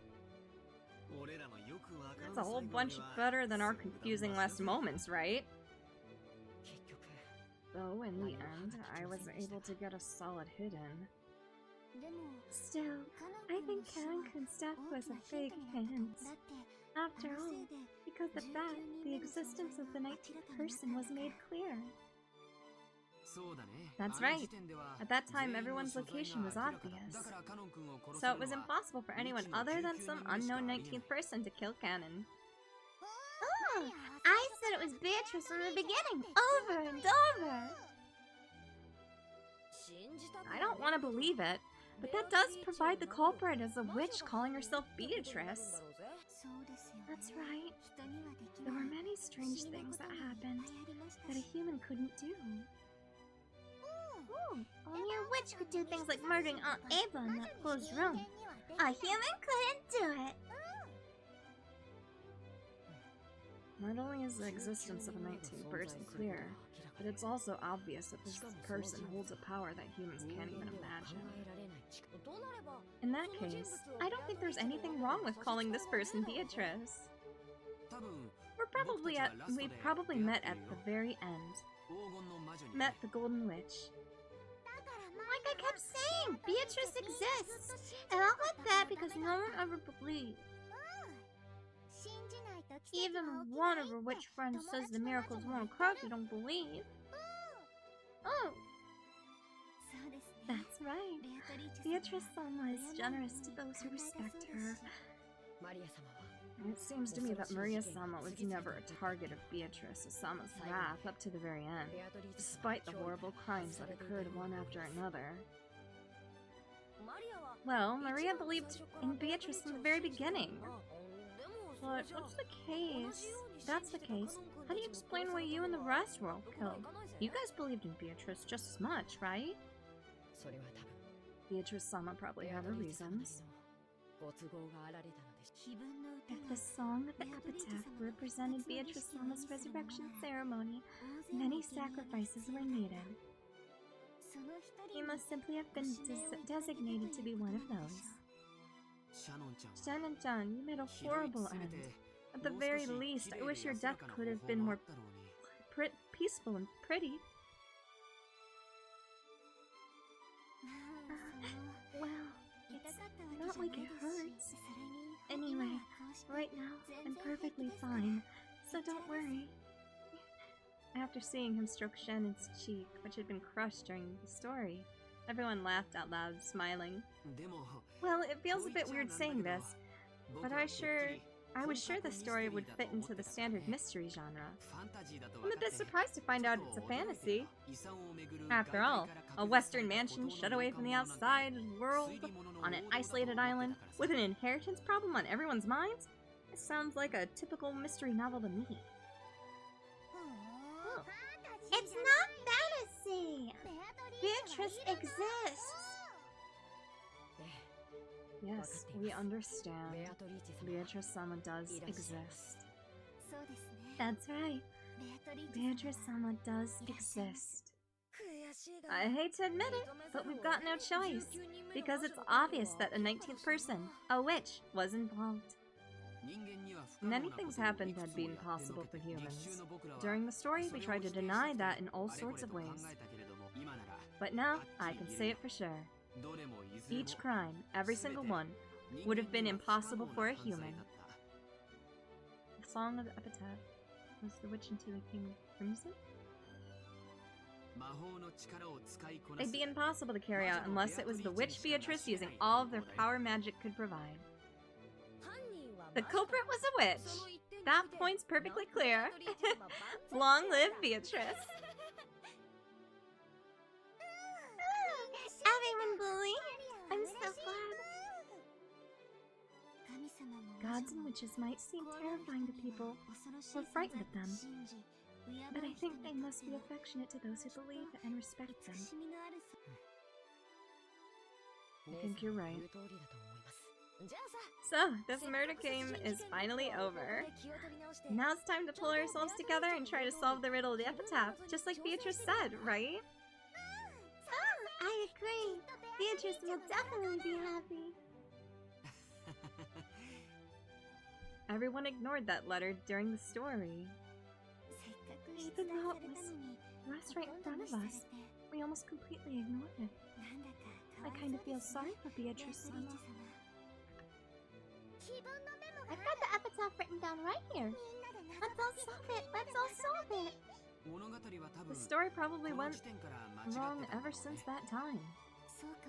That may be so. Maybe we should have tried solving the epitaph's riddle from the beginning, like Beatrice said. Well, it's a little late now. Even so, let's try solving it now and see if the witch forgives us. Let's go! Let's try to solve the riddle of the epitaph. It was something like, "Behold the sweet fish river running through my beloved hometown." Maria put her notebook on the table and opened to the page where the epitaph was written. Everyone stared at it, getting really into it as they started guessing this and that about the riddle. Surrounded by the smell of black tea and freshly baked vanilla cookies, they spent the time comfortably and happily.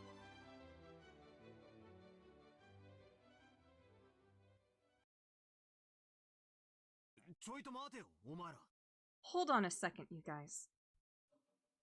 The battler spoke in a way that cut through the conversation. His expression looked a little unhappy.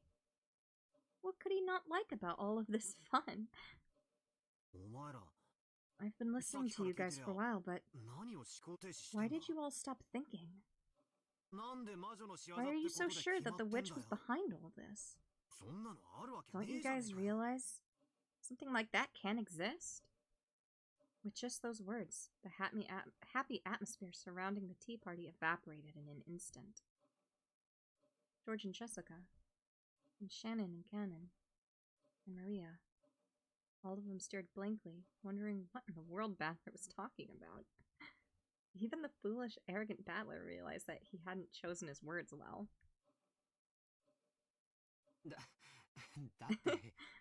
Because, isn't it clear that these crimes were impossible for a human?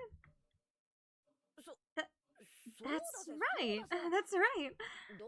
None of the cases would have been possible for a human. That's true. After all, wasn't it full of things that humans couldn't explain? I don't understand what you're saying, Battler-sama. I'm the one who doesn't have a clue what you guys are talking about. Isn't it obvious that humans committed these crimes? There's no way something like a witch exists, right? What about when I was killed in the storehouse? Something horrible was done to half my face. If the culprit was human, how could they have accomplished it? That's... well, it's hard to imagine how they did something like that awful. That was the Rose Garden storehouse, right? I'm sure there were plenty of weird tools in there. Let's say they used some electrical tools, like a grinder or an electric saw. That's...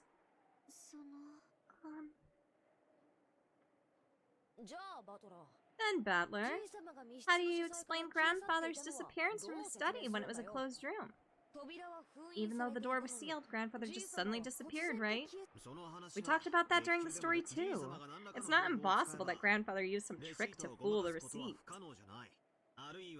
It's also possible that he went out the window, fell down, and Aunt Natsuhi locked the window from inside. I could think of a bunch of tricks you could use without relying on magic. That makes sense, but... in that case, Battler-kun, how do you explain the way my parents were killed in the guest room? The door was sealed by a lock and a chain. Naturally, the window was sealed too. How do you think a human could have killed my parents? Well, we did have to leave that trick alone during the story. Anyway, there's at least a good chance the culprit had a key. And it was possible to look in through the crack of the door that the chain allowed. I know this is a stretch, but it's possible some device was used to look through that crack. Like, maybe they stuck something through it. Well, even through a door chain is incredibly simple. It is a big factor in setting up a closed room. Still, there's probably some closed room trick they could have used. If you bought some closed room mystery novels from a bookstore, you could probably find some trick that fit perfectly. Anyway, I can't think of one now, but I claim that there's nothing humans can't do if they don't try hard enough. Isn't that argument horribly irrational? It's just ridiculous to claim that it's possible for a human to do something, even though you can't explain how. Why is that ridiculous? Why did all of a sudden you stop thinking? Even something that looks impossible has to be doable. Doesn't it always work like that? Battler, you're the one being ridiculous. If you think a human could have done it, try explaining how. You can't, can you? And you're okay with saying the culprit is a witch just because I can't explain it? With that argument, all the unsolved crimes in the world could be resolved by saying a witch is the culprit. Battler, you're sidestepping the issue. And you aren't explaining anything. We're saying a human couldn't have done it. Therefore, the culprit is something that isn't human. And that something is a witch. And yet you keep arbitrarily deciding that witches are impossible, even though you can't explain anything. It's almost like humanity was during the Dark Ages. Like those fools who claimed the heavens spun around the earth. Those who said the earth couldn't be spinning, even though they couldn't explain why. That kind of argument kind of pisses me off. So this is basically what you're trying to say. If I can't explain how a human can do it, then I must accept that the culprit is a witch? It's not like we're forcing you to go on that far. We're just wondering on what basis you can say such nonsense. Nonsense? Hey, have I really been saying something that weird just now? Fucking gaslighting the hell out of Battler right now. Am I the one who's crazy? You guys are really starting to freak me out. Battler-sama. When I died in the boiler room, I was killed by a 19th person who shouldn't exist. Can you explain how a human could have done that? At that time, the locations of 18 were well known. Even so, I was killed. We talked about that in the story as well, right? Kumasawa Bachan, for example. She said she followed right after you and headed down to the boiler room, but we can't know for sure whether that was a lie or not. For all we know, she might have entered the boiler room with you and caught you by surprise. Or maybe, when you stepped into the boiler room, you activated some kind of trap, one that might have been set to hit you with one of those ice picks. After all, the stink of grandfather's body was coming from the incinerator. Someone was bound to go and check, so if the culprit just set up a trap beforehand, they could easily have stayed away from that place and used the time of Kanekun-kun's death to create an alibi. You talk about a trap in the boiler room, but what kind of trap could that be? That's right. Following his death, everyone immediately ran over to the boiler room. But we didn't find any kind of weird device, did we? That is correct. Battler-sama, what kind of trap could I have been killed with? Well, I don't know that. But anyway, they must have used some kind of clever trap, or maybe someone's lying.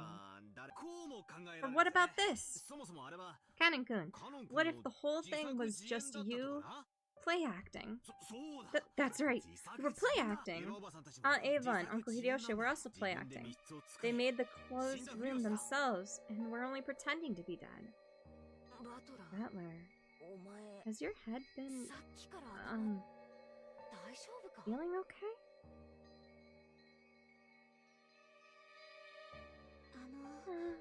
Should I bring some cold drinks? Don't look at me with those pitying eyes. I'm not saying something that crazy, right? I'm just pointing out some possibilities you might find if you think about this all as a trick.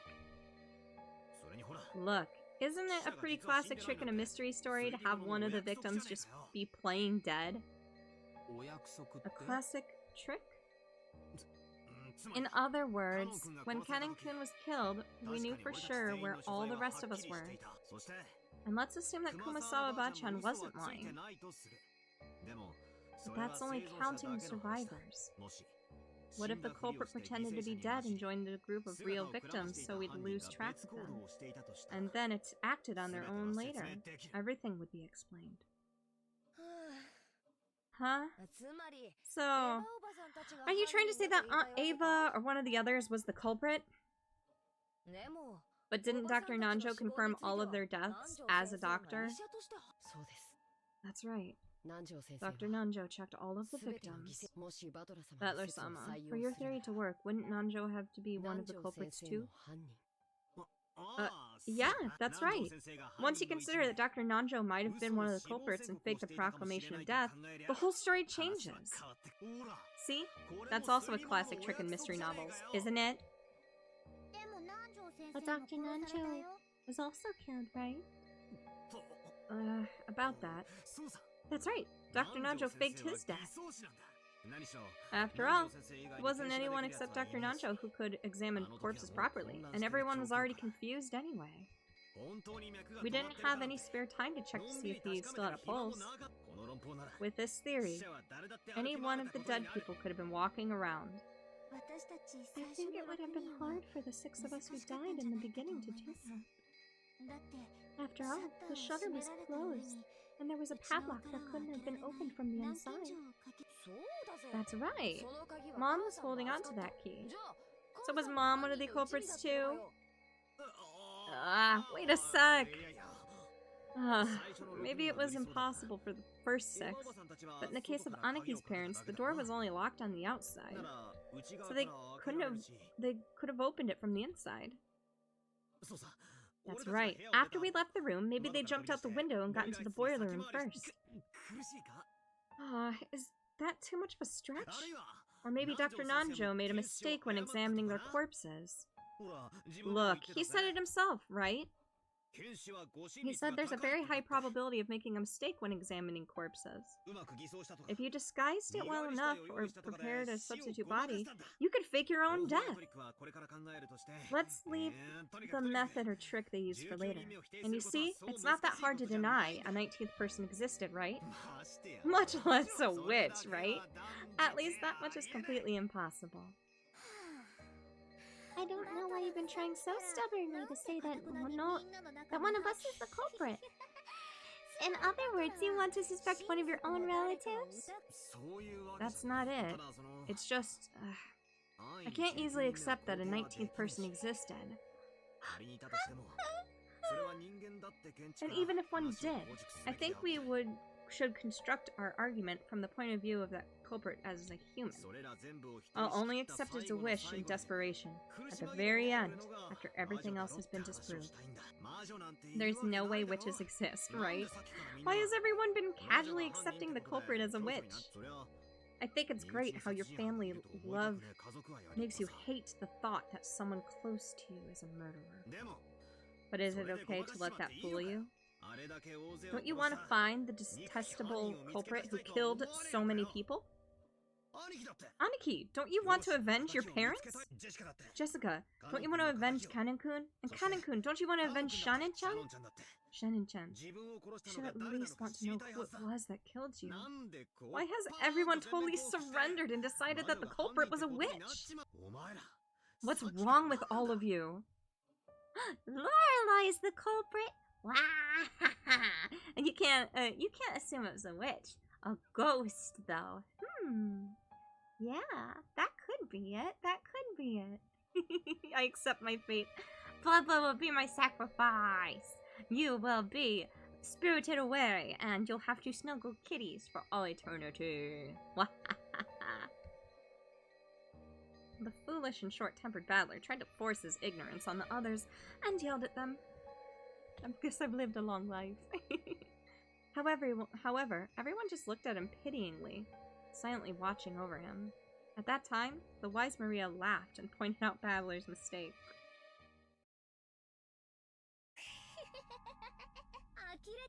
I'm shocked. All I see is you repeating this nonsense, thinking you figured something out, Battler. So, what's next? How would a human do it? In practical terms, I mean. I imagine you'll say something like, I just can't think of anything right now. Or, with some kind of device, using abstract words to run away and evade the topic. Well, you'll give the 4 presents at the end, won't you? Yeah. 1 kitty, 2 kitty, 3 kitty, 4 kitty. What I really want to know, Battler, is this. Why don't you believe in Beatrice? She exists, so why don't you believe? Because she doesn't exist. Witches don't exist. There's no way. It was almost like a spoiled child who just doesn't want to accept something. The pitying gaze is quietly closed in around Battler, but they didn't reach his stubborn heart. I can't remember how long the tea party is. You realize that you're acting like a spoiled brat throwing a tantrum, right? Battler-sama, I understand your feelings, but Beatrice does exist. Battler-kun, why don't you believe? Even though there's so much proof.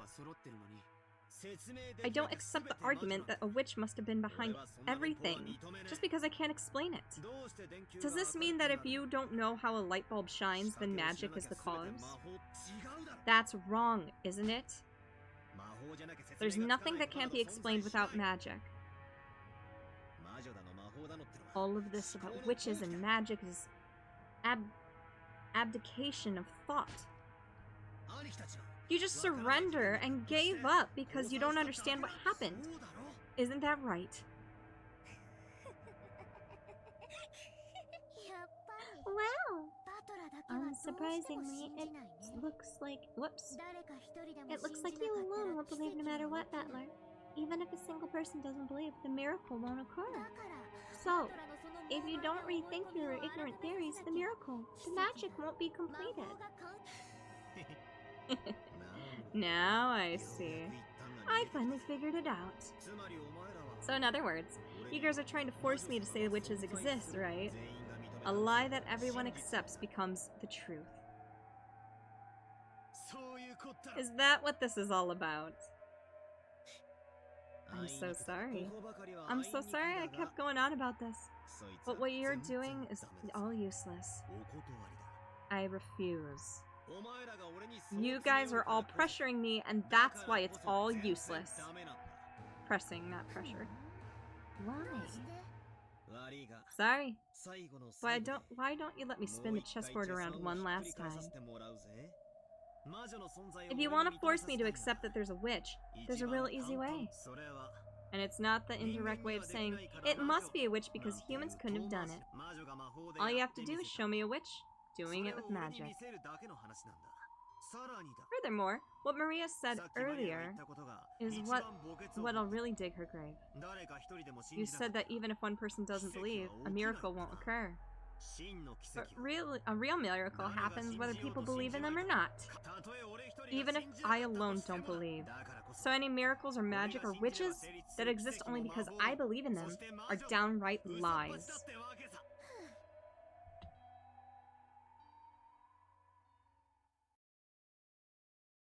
The uneasy mood following Battler's ignorant rant was blown away by a very soft and light laugh. Whose laugh? Battler was surprised. He had never heard that voice before.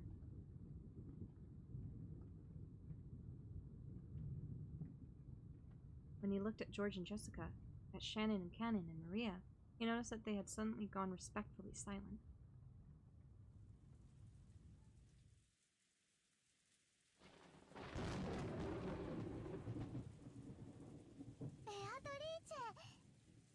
Beatrice!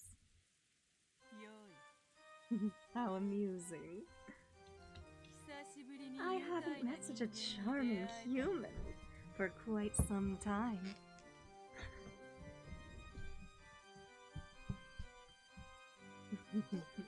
What? Who? Oh my god. Who is it?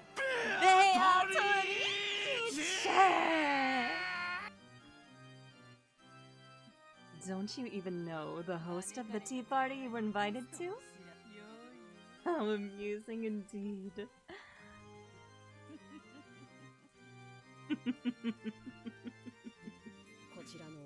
This is Beatrice-sama, the Golden Witch who's lived for 1,000 years. It is an honor to be graced with your presence, Beatrice-sama. Please forgive Battler-kun's ranting. This guy's just stubborn and, he doesn't understand the situation he's in.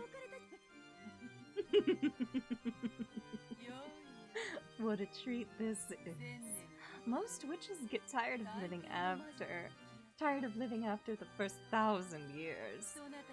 How nice it is to meet a man with a backbone such as yourself every once in a while. It is quite an honor to be present when Beatrice shows herself, Battler.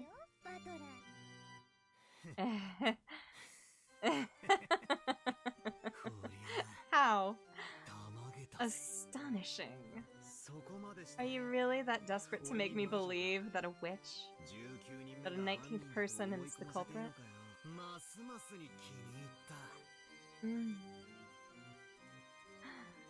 This is starting to get interesting. And it's all useless. You must be the illusion that Maria and the others call the witch Beatrice. And you'll only be allowed to exist if everyone believes it. You have that kind of a half-existence, right? That's why you want me to believe too. You can't exist because I alone don't believe in you. Isn't that right? Your powers of comprehension aren't bad for a mere commoner who knows nothing of magic. Yes. It seems you were born with a strong magic-resisting power. You're a natural enemy of us witches. No matter how much we turn your world upside down, you never believe in us. Therefore, the magic won't succeed. I accept that attitude of yours.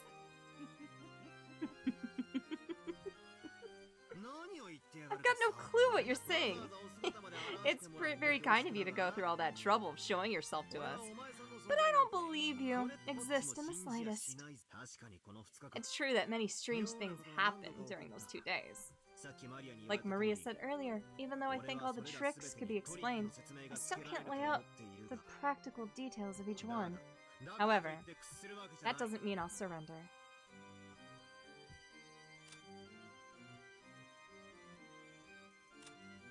The Golden Witch has lived for 1,000 years. She has surpassed the limits of humans and, like demons, will sometimes appear in response to the summons made by humans to offer her power in exchange for a price. She likes black tea and ice cream. She hates boredom and people who deny her existence.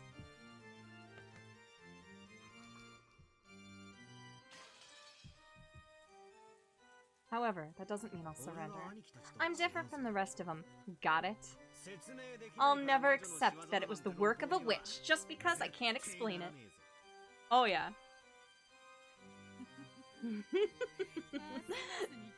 This keeps getting more amusing. Making you surrender will be worth my while. You're just the kind of man I'd like to force into praising my name. I'd love to try making a man like you kiss my toes. If you want to talk nonsense, talk all you want.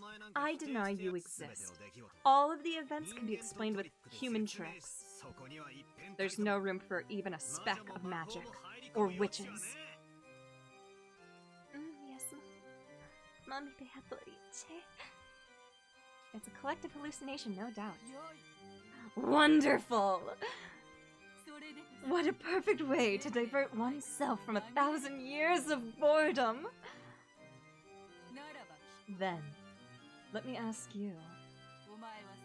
A short while ago, you said that using the crack in the door would be sufficient to kill Ava and Hideyoshi, right? Explain how they could have been killed using some human trick. Suddenly jumping right into the toughest part, are you? Does that mean this is a trick you're proudest of? Miss Real Culprit? With a shake of her golden pipe, gentle, multicolored smoke trailed out the end. The smoke quickly obscured their surroundings, and they were suddenly in the hallway of the mansion.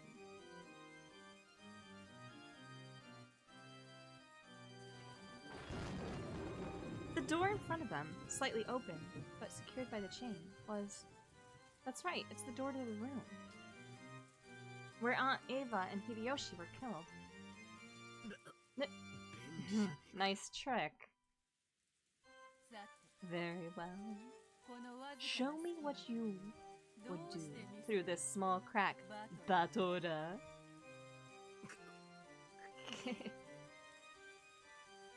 Yeah, her first appearance is a non-chapter. That's why the petite parties are so important, you guys. They probably had some device to shoot those ice picks. If they use that, how would they reach Ava over on the bed when you can't see that far through this crack? And how would they reach Hideyoshi, who's in the bathroom with the door shut? Damn it.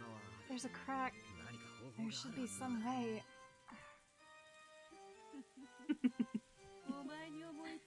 If you can't think of one, allow me. Oh. How would a witch do it? Come on, let's see your little trick. Batora, you're being rude to Beatrice. How nice, how nice. What a charming man. That will make it even more fun to force him into submission. You really want to make me kiss your toes that much? Only if I surrender. But watch, I'll definitely expose this trick, and then I'll make you kiss my ass instead. What a delightful man. I'll remember that promise. Weak witches kiss the behinds of demons to gain power. Because there's no more humiliating oath. Just being told that makes me want to force you into surrender. I know it. Paying no mind to Battler's worthless ranting, Beatrice once again shook the golden pipe. That's right, that golden pipe was her precious magic cane. Come, arise, children. I am the guide of purgatory. Forgive the deadly sins and hold the 7 stakes. Guided by those magic words, which sounded like a command, 7 stakes gathered. They were the stakes of the 7 demons symbolizing the deadly sins of sinful people. Beelzebub and Asmodeus. Come, forgive the sins. Release the spirits of the sinners. What? Pigs of Beelzebub and Asmodeus responded to Beatrice's call. The 2 stakes of the demons were sucked in through the crack of the door, like billiard balls struck by a cue stick. Then, several scattered noises refracted through the wall, making it sound like a woodpecker.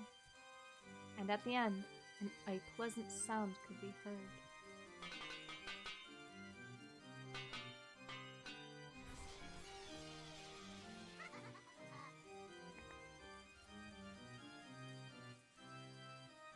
It was a small, satisfying sound, like the one heard when someone is chopping firewood, and the falling axe neatly and easily slices through the wood. It was the sound of the 2 pigs burying themselves deep into Ava and Hideyoshi's foreheads. Right down the middle. Want to see? They definitely heard 2 sounds like a pair of foreheads being split open. Battler wasn't permitted to see it, since he was on the other side of the door. But those who had died again, and the second time, they lay not in an inch apart from where they had lain the last time, with the exact same blood spray as before. You moron. That's insane. You think you could just kill them like that?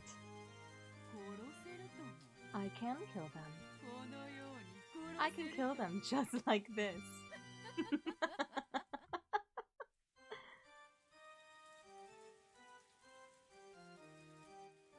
Suddenly, they were no longer in the hall, but seated at the tea party they had started from.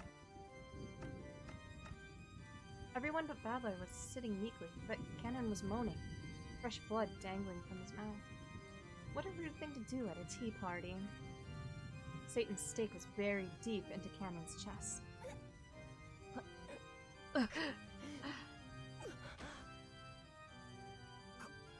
Cannon-kun! Cannon-kun! Damn it! Battler was the only one getting agitated. George, Jessica, Shannon, everyone else was meekly hanging their heads like students being yelled at by their teacher. Cannon was captivated by a trifling anger and tried to disturb my banquet. Being easily captivated by anger is your deadly sin. Cleanse yourself, repent, and do it over.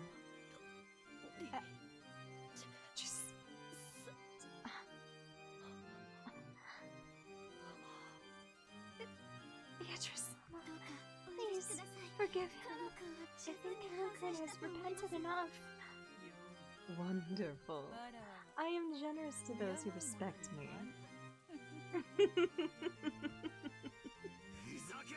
Don't screw with me! Don't you think do you think I'll accept your existence because of this cheap act? Like hell, you're a 1,000-year-old witch. Your tricks are thousands-year-old. They're just a sum of a century of classic tricks from mystery genre. There's no such thing as magic. Definitely not. All of the crimes can be explained with human tricks. You would explain my 1,000 years with 100 years of humans? Good, good. That's why I like you. Hello, Spabbler. Cut it out, Battler-kun. You can't. Go against the witch.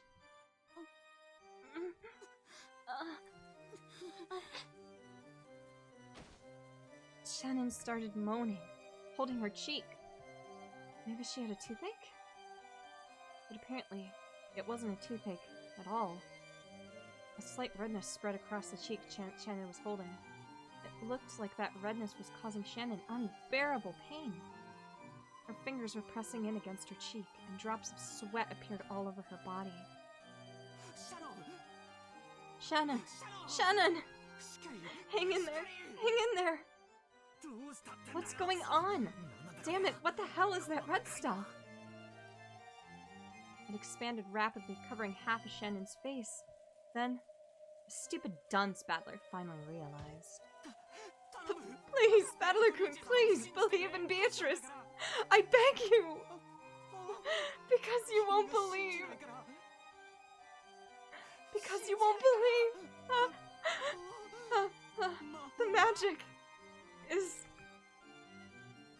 The magic is dissolving!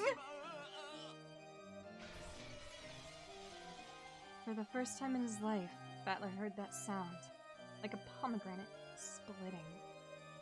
The red spray even landed on Battler's face. Poor Shannon's face had been split in half, and her last horrible moments in that storehouse were repeated once again.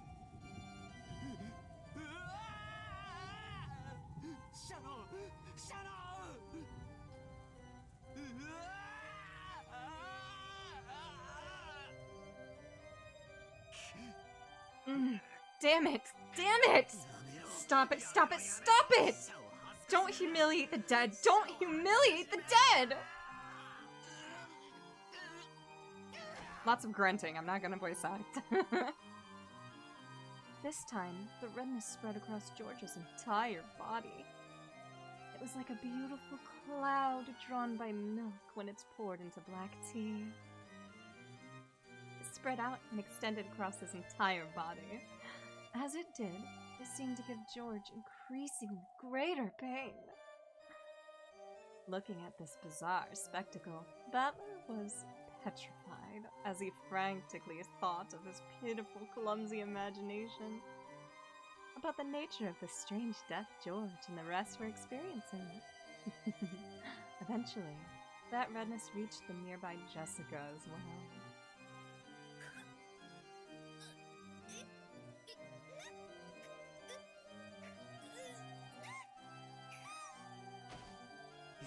Stop it! Stop it! Stop it! What did Aniki do? What did Jessica do? Just stop it! They are very much in pain. Redness is spreading throughout their bodies, and Shannon's face ripped open again, just like how it did when she died. Battler. Don't let the witch break your spirit. Deny her. Erase her. As long as at least one person denies her, she is an illusion that can't exist. Are you okay, Jessica? Aniki! George was no longer recognizable as a human. He looked like the pile of leftover meat after the good, delicious meat had been scraped off to be cooked. The only thing that even resembled a human was the shape of his lower jaw and ribcage. And it was clear that Jessica, who was covered with a steadily strengthening redness, was approaching the same fate. Padma, quickly, believe in Beatrice. If you don't, everyone's magic will dissolve. Maria, it's all over your body too. I revive all the dead with my magic. But as long as you don't believe, that magic will no longer, or it will hold no true power. But I'm sure that a man like yourself won't surrender to something like this, right?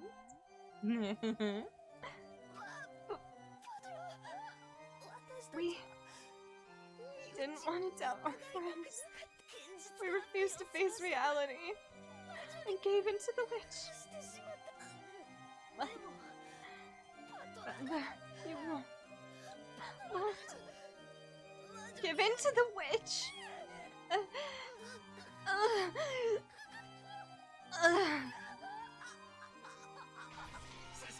Jessica!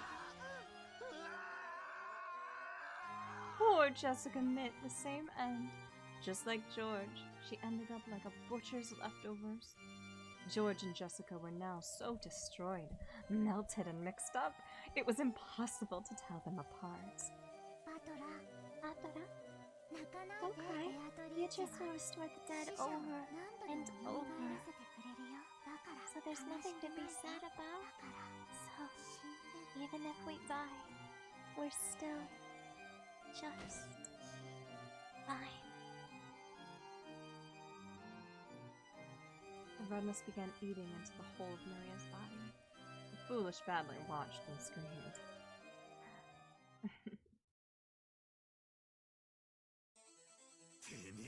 Oh, the song. I won't forgive you. I'll never forgive you. A witch. Magic. I'll risk my body and soul to deny you. No matter what happens, I can't accept you. Now that you've gone so far to piss me off, I'll never forgive you.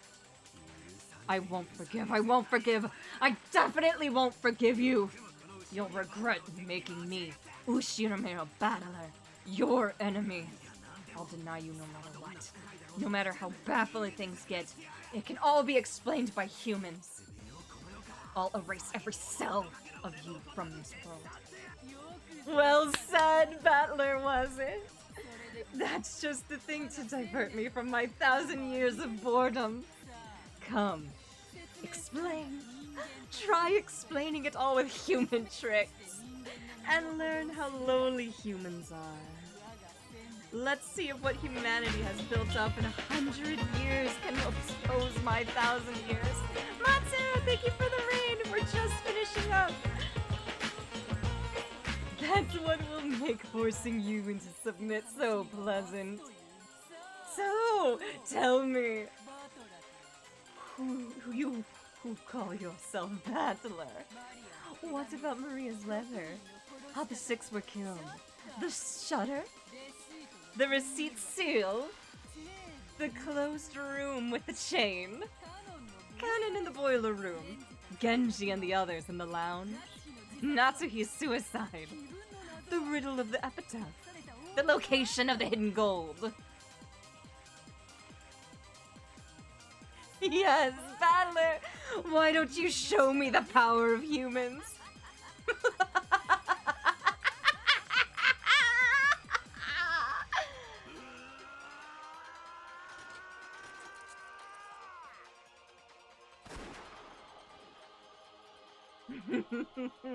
Now, the real game has begun!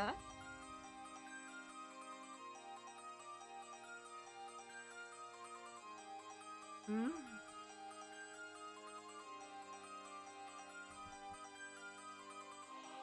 So...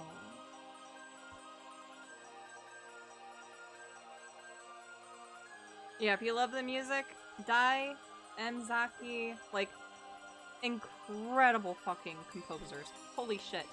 This visual novel would not be what it is without the fucking amazing music. Also, apologies. It will be absolutely impossible for me to voice Beatrice. Literally, there is no Beatrice other than Sayaka Ohara. Like, there's no way. Nothing will ever compare. But I will admit, it is fun trying to mimic.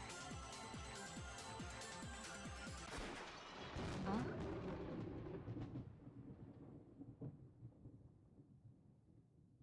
It's not over, actually.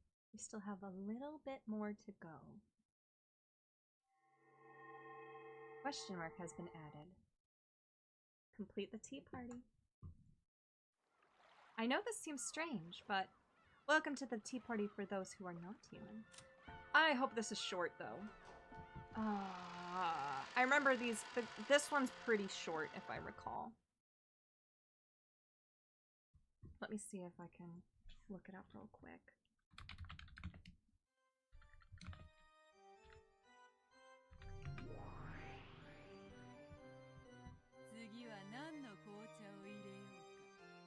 What sort of black tea shall I prepare next? Allow me to display every refined tea that ever was and ever shall be. Dried plum black tea. The kind that goes for 200 yen a pack.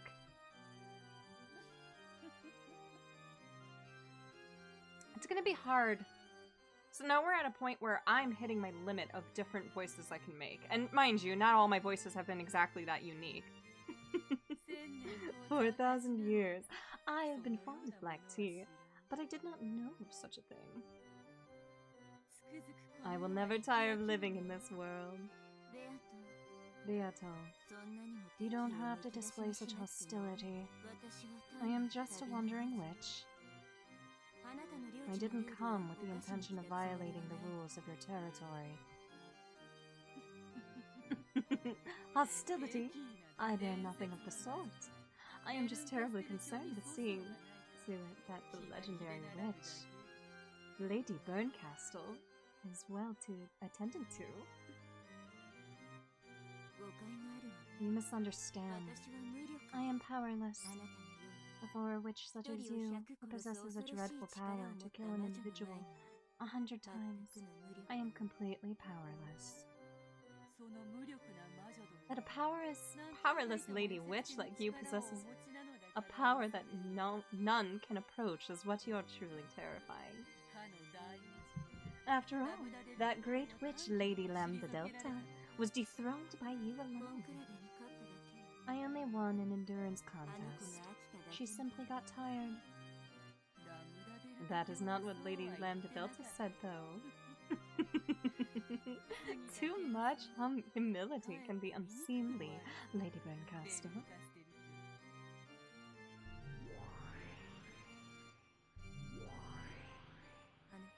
That girl has a dreadful power. The power to kill an individual without fail. However, without fail doesn't exist in this world. No matter how many times you divide 1, you can never reach 0. That girl has no power to bring the odds of failure down to almost exactly 0. The power to give rise to almost perfect certainty. I hope I never have to fight such a terrifying witch again. However, you have the power to cause success without fail, as long as the odds are not 0. Though you say without fail doesn't exist in this world, you possess an infallible power yourself. Yes, please get some sleep. How very terrifying. Ara ara. I like the fact that they don't even bother walking to just get 2 meters away. They prefer to teleport, yeah. The power to kill an individual endlessly. I think you are the more terrifying one. You jest. From your point of view, mine is but a trifling power. This is most certainly what one would call empty praise. Call it flattery to make up for the cost of staying here.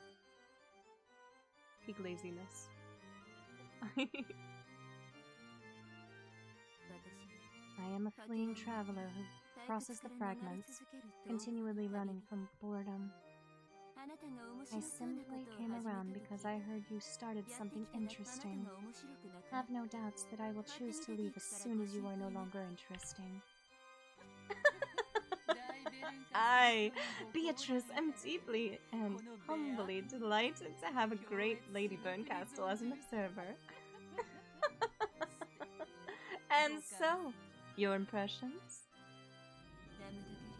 Lambda Delta is terrifying because of her cruelty, but she's a girl I can understand. You do seem to be capable of affection, but I can't understand you at all. That makes you much more terrifying than her.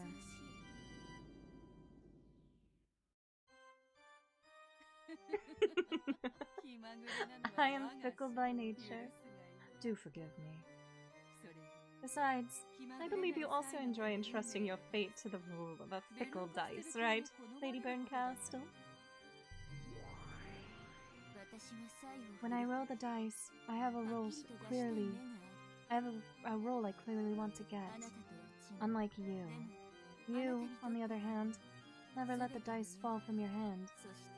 So whatever the roll might have been, you're never disappointed. Whatever roll the dice show you, you are satisfied without fail.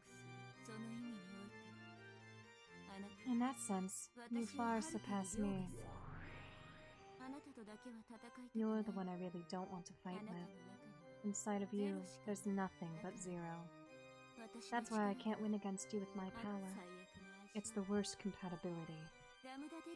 Perhaps Lambda Delta, on the other hand, has a good compatibility against you, since she would be able to kill your endless nature.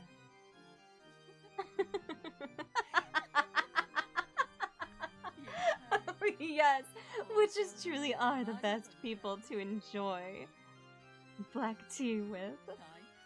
One doesn't get bored.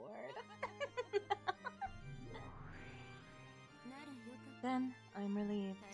Boredom is the one poison that can kill me. So, don't kill me, okay? Lady Beatrice, Endless Witch. If such is your wish, I, Beatrice, shall show you an even better time. In that case, wouldn't it be best if I brought the next chessboard in right away? It seems the next tale would do more for you than another cup of black tea. Just wait for a moment.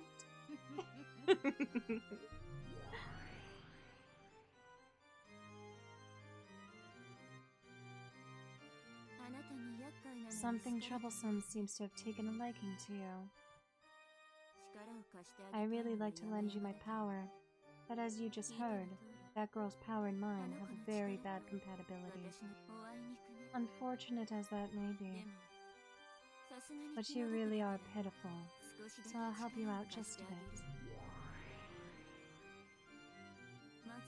First of all, about that girl. She does have the name Beatrice, but that doesn't necessarily mean she is one individual woman. Get what I mean? In other words, she's not some human. Her existence is a personification of the rules of this world.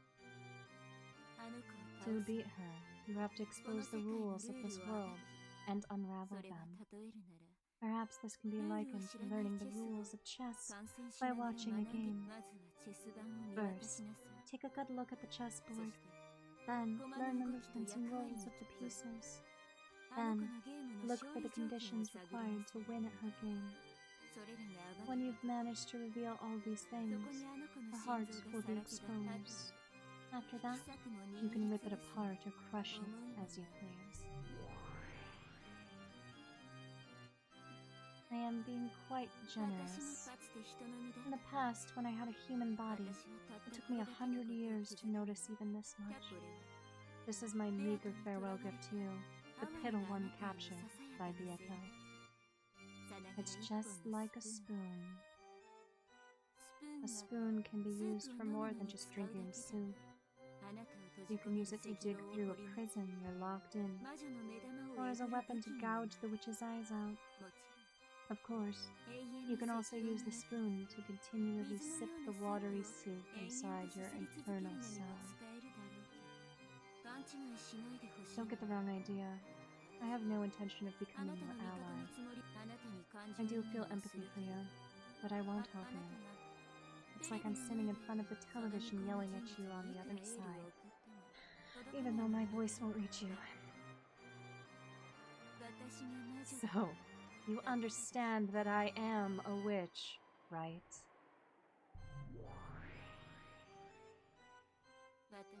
I intend to enjoy this endless tale that Beato is going to weave until I tire of it. But that alone won't hold my interest. That's why I lend you my power. It's all so that I don't get tired of this. I am the cruelest witch in the world.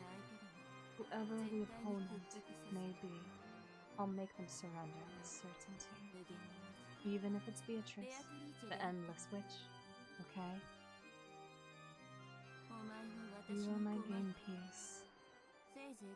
Give it your best shot. I'll give you advice sometimes, out of her sight. Don't bore me, okay?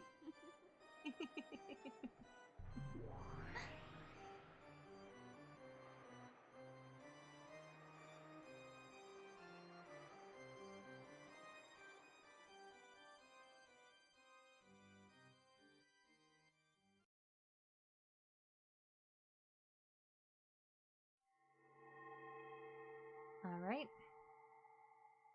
Promise. That is officially the end of episode 1 and the tea parties. The next episode has been unlocked. So you know what that means? Oh, the background. Tips. Oh my god, what was with that loading? Alrighty. Guys, we did it! Yes! Pachi pachi! Pachi pachi! We have successfully completed episode 1 and all of the tea parties. That was a lot. Oh my goodness. I knew we could get it done. I knew it would only be like 1 or 2 more episodes, and we did it all together! We did it all in one! Yes! Alright, that was amazing! I'm so happy. So, what did you guys think? For those of you who, you know, have been here since the start, or have followed... Oh, yes, that actually does remind me. I don't think I have a command yet, do I? I don't. Let me go ahead and start that. So, I do have a YouTube channel where I am uploading my VODs. Actually, right now as we speak, I've had one running in the background. Well, 3, actually, because I have a lot to upload. But, where am I looking for? Nightbot, there we go.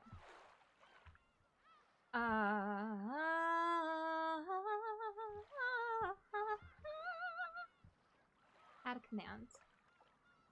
YouTube.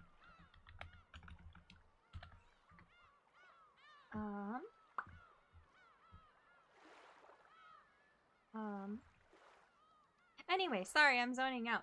I have every single episode that I have recorded thus far of Umineko up on my YouTube channel. So, let me go to my channel. So if you guys, well, I mean, I would hope that you're all caught up, because, you know, major spoilers here for the last 2.5 hours. But if you guys want to catch up or refresh, technically speaking, this entire mystery can be solved with the first episode, to an extent. Although, the entire mystery can be solved within the first 4, before any of the answer arcs. So, can you figure out who is the culprit, and why is it Beatrice?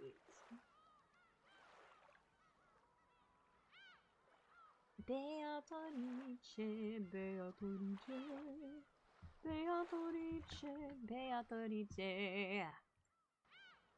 I mean, let's be honest, everyone. We already know The real answer and the real culprit. Beatrice. She's the actual culprit. We all know this to be true, so why pretend that it's not? I think for future readings, I'm going to look into getting one of those like voice changers where it's just a push of a button and I can just pitch up my voice and do like a normal like childlike tone to it, because I'll be honest, voicing Maria in any way fucking hurts. By the third episode, I sit by the fourth, but wow. Yeah. So, yeah, my throat is killing me. But yes, thank you guys for being here. Follow my YouTubes or something. Sorry, I'm really tired. I need to take a break from talking. Love you guys. We'll be back. I'm gonna plan Thursday. Maybe we'll start a new episode of Umineko. Maybe we'll play something else. I'm not quite sure yet. We'll see how it goes. I love you guys so much. Thank you all, and we'll talk to you again later. Hopefully we'll be back on a normal schedule. Thank you all. Bye-bye. Woo. Wait a minute. Wow.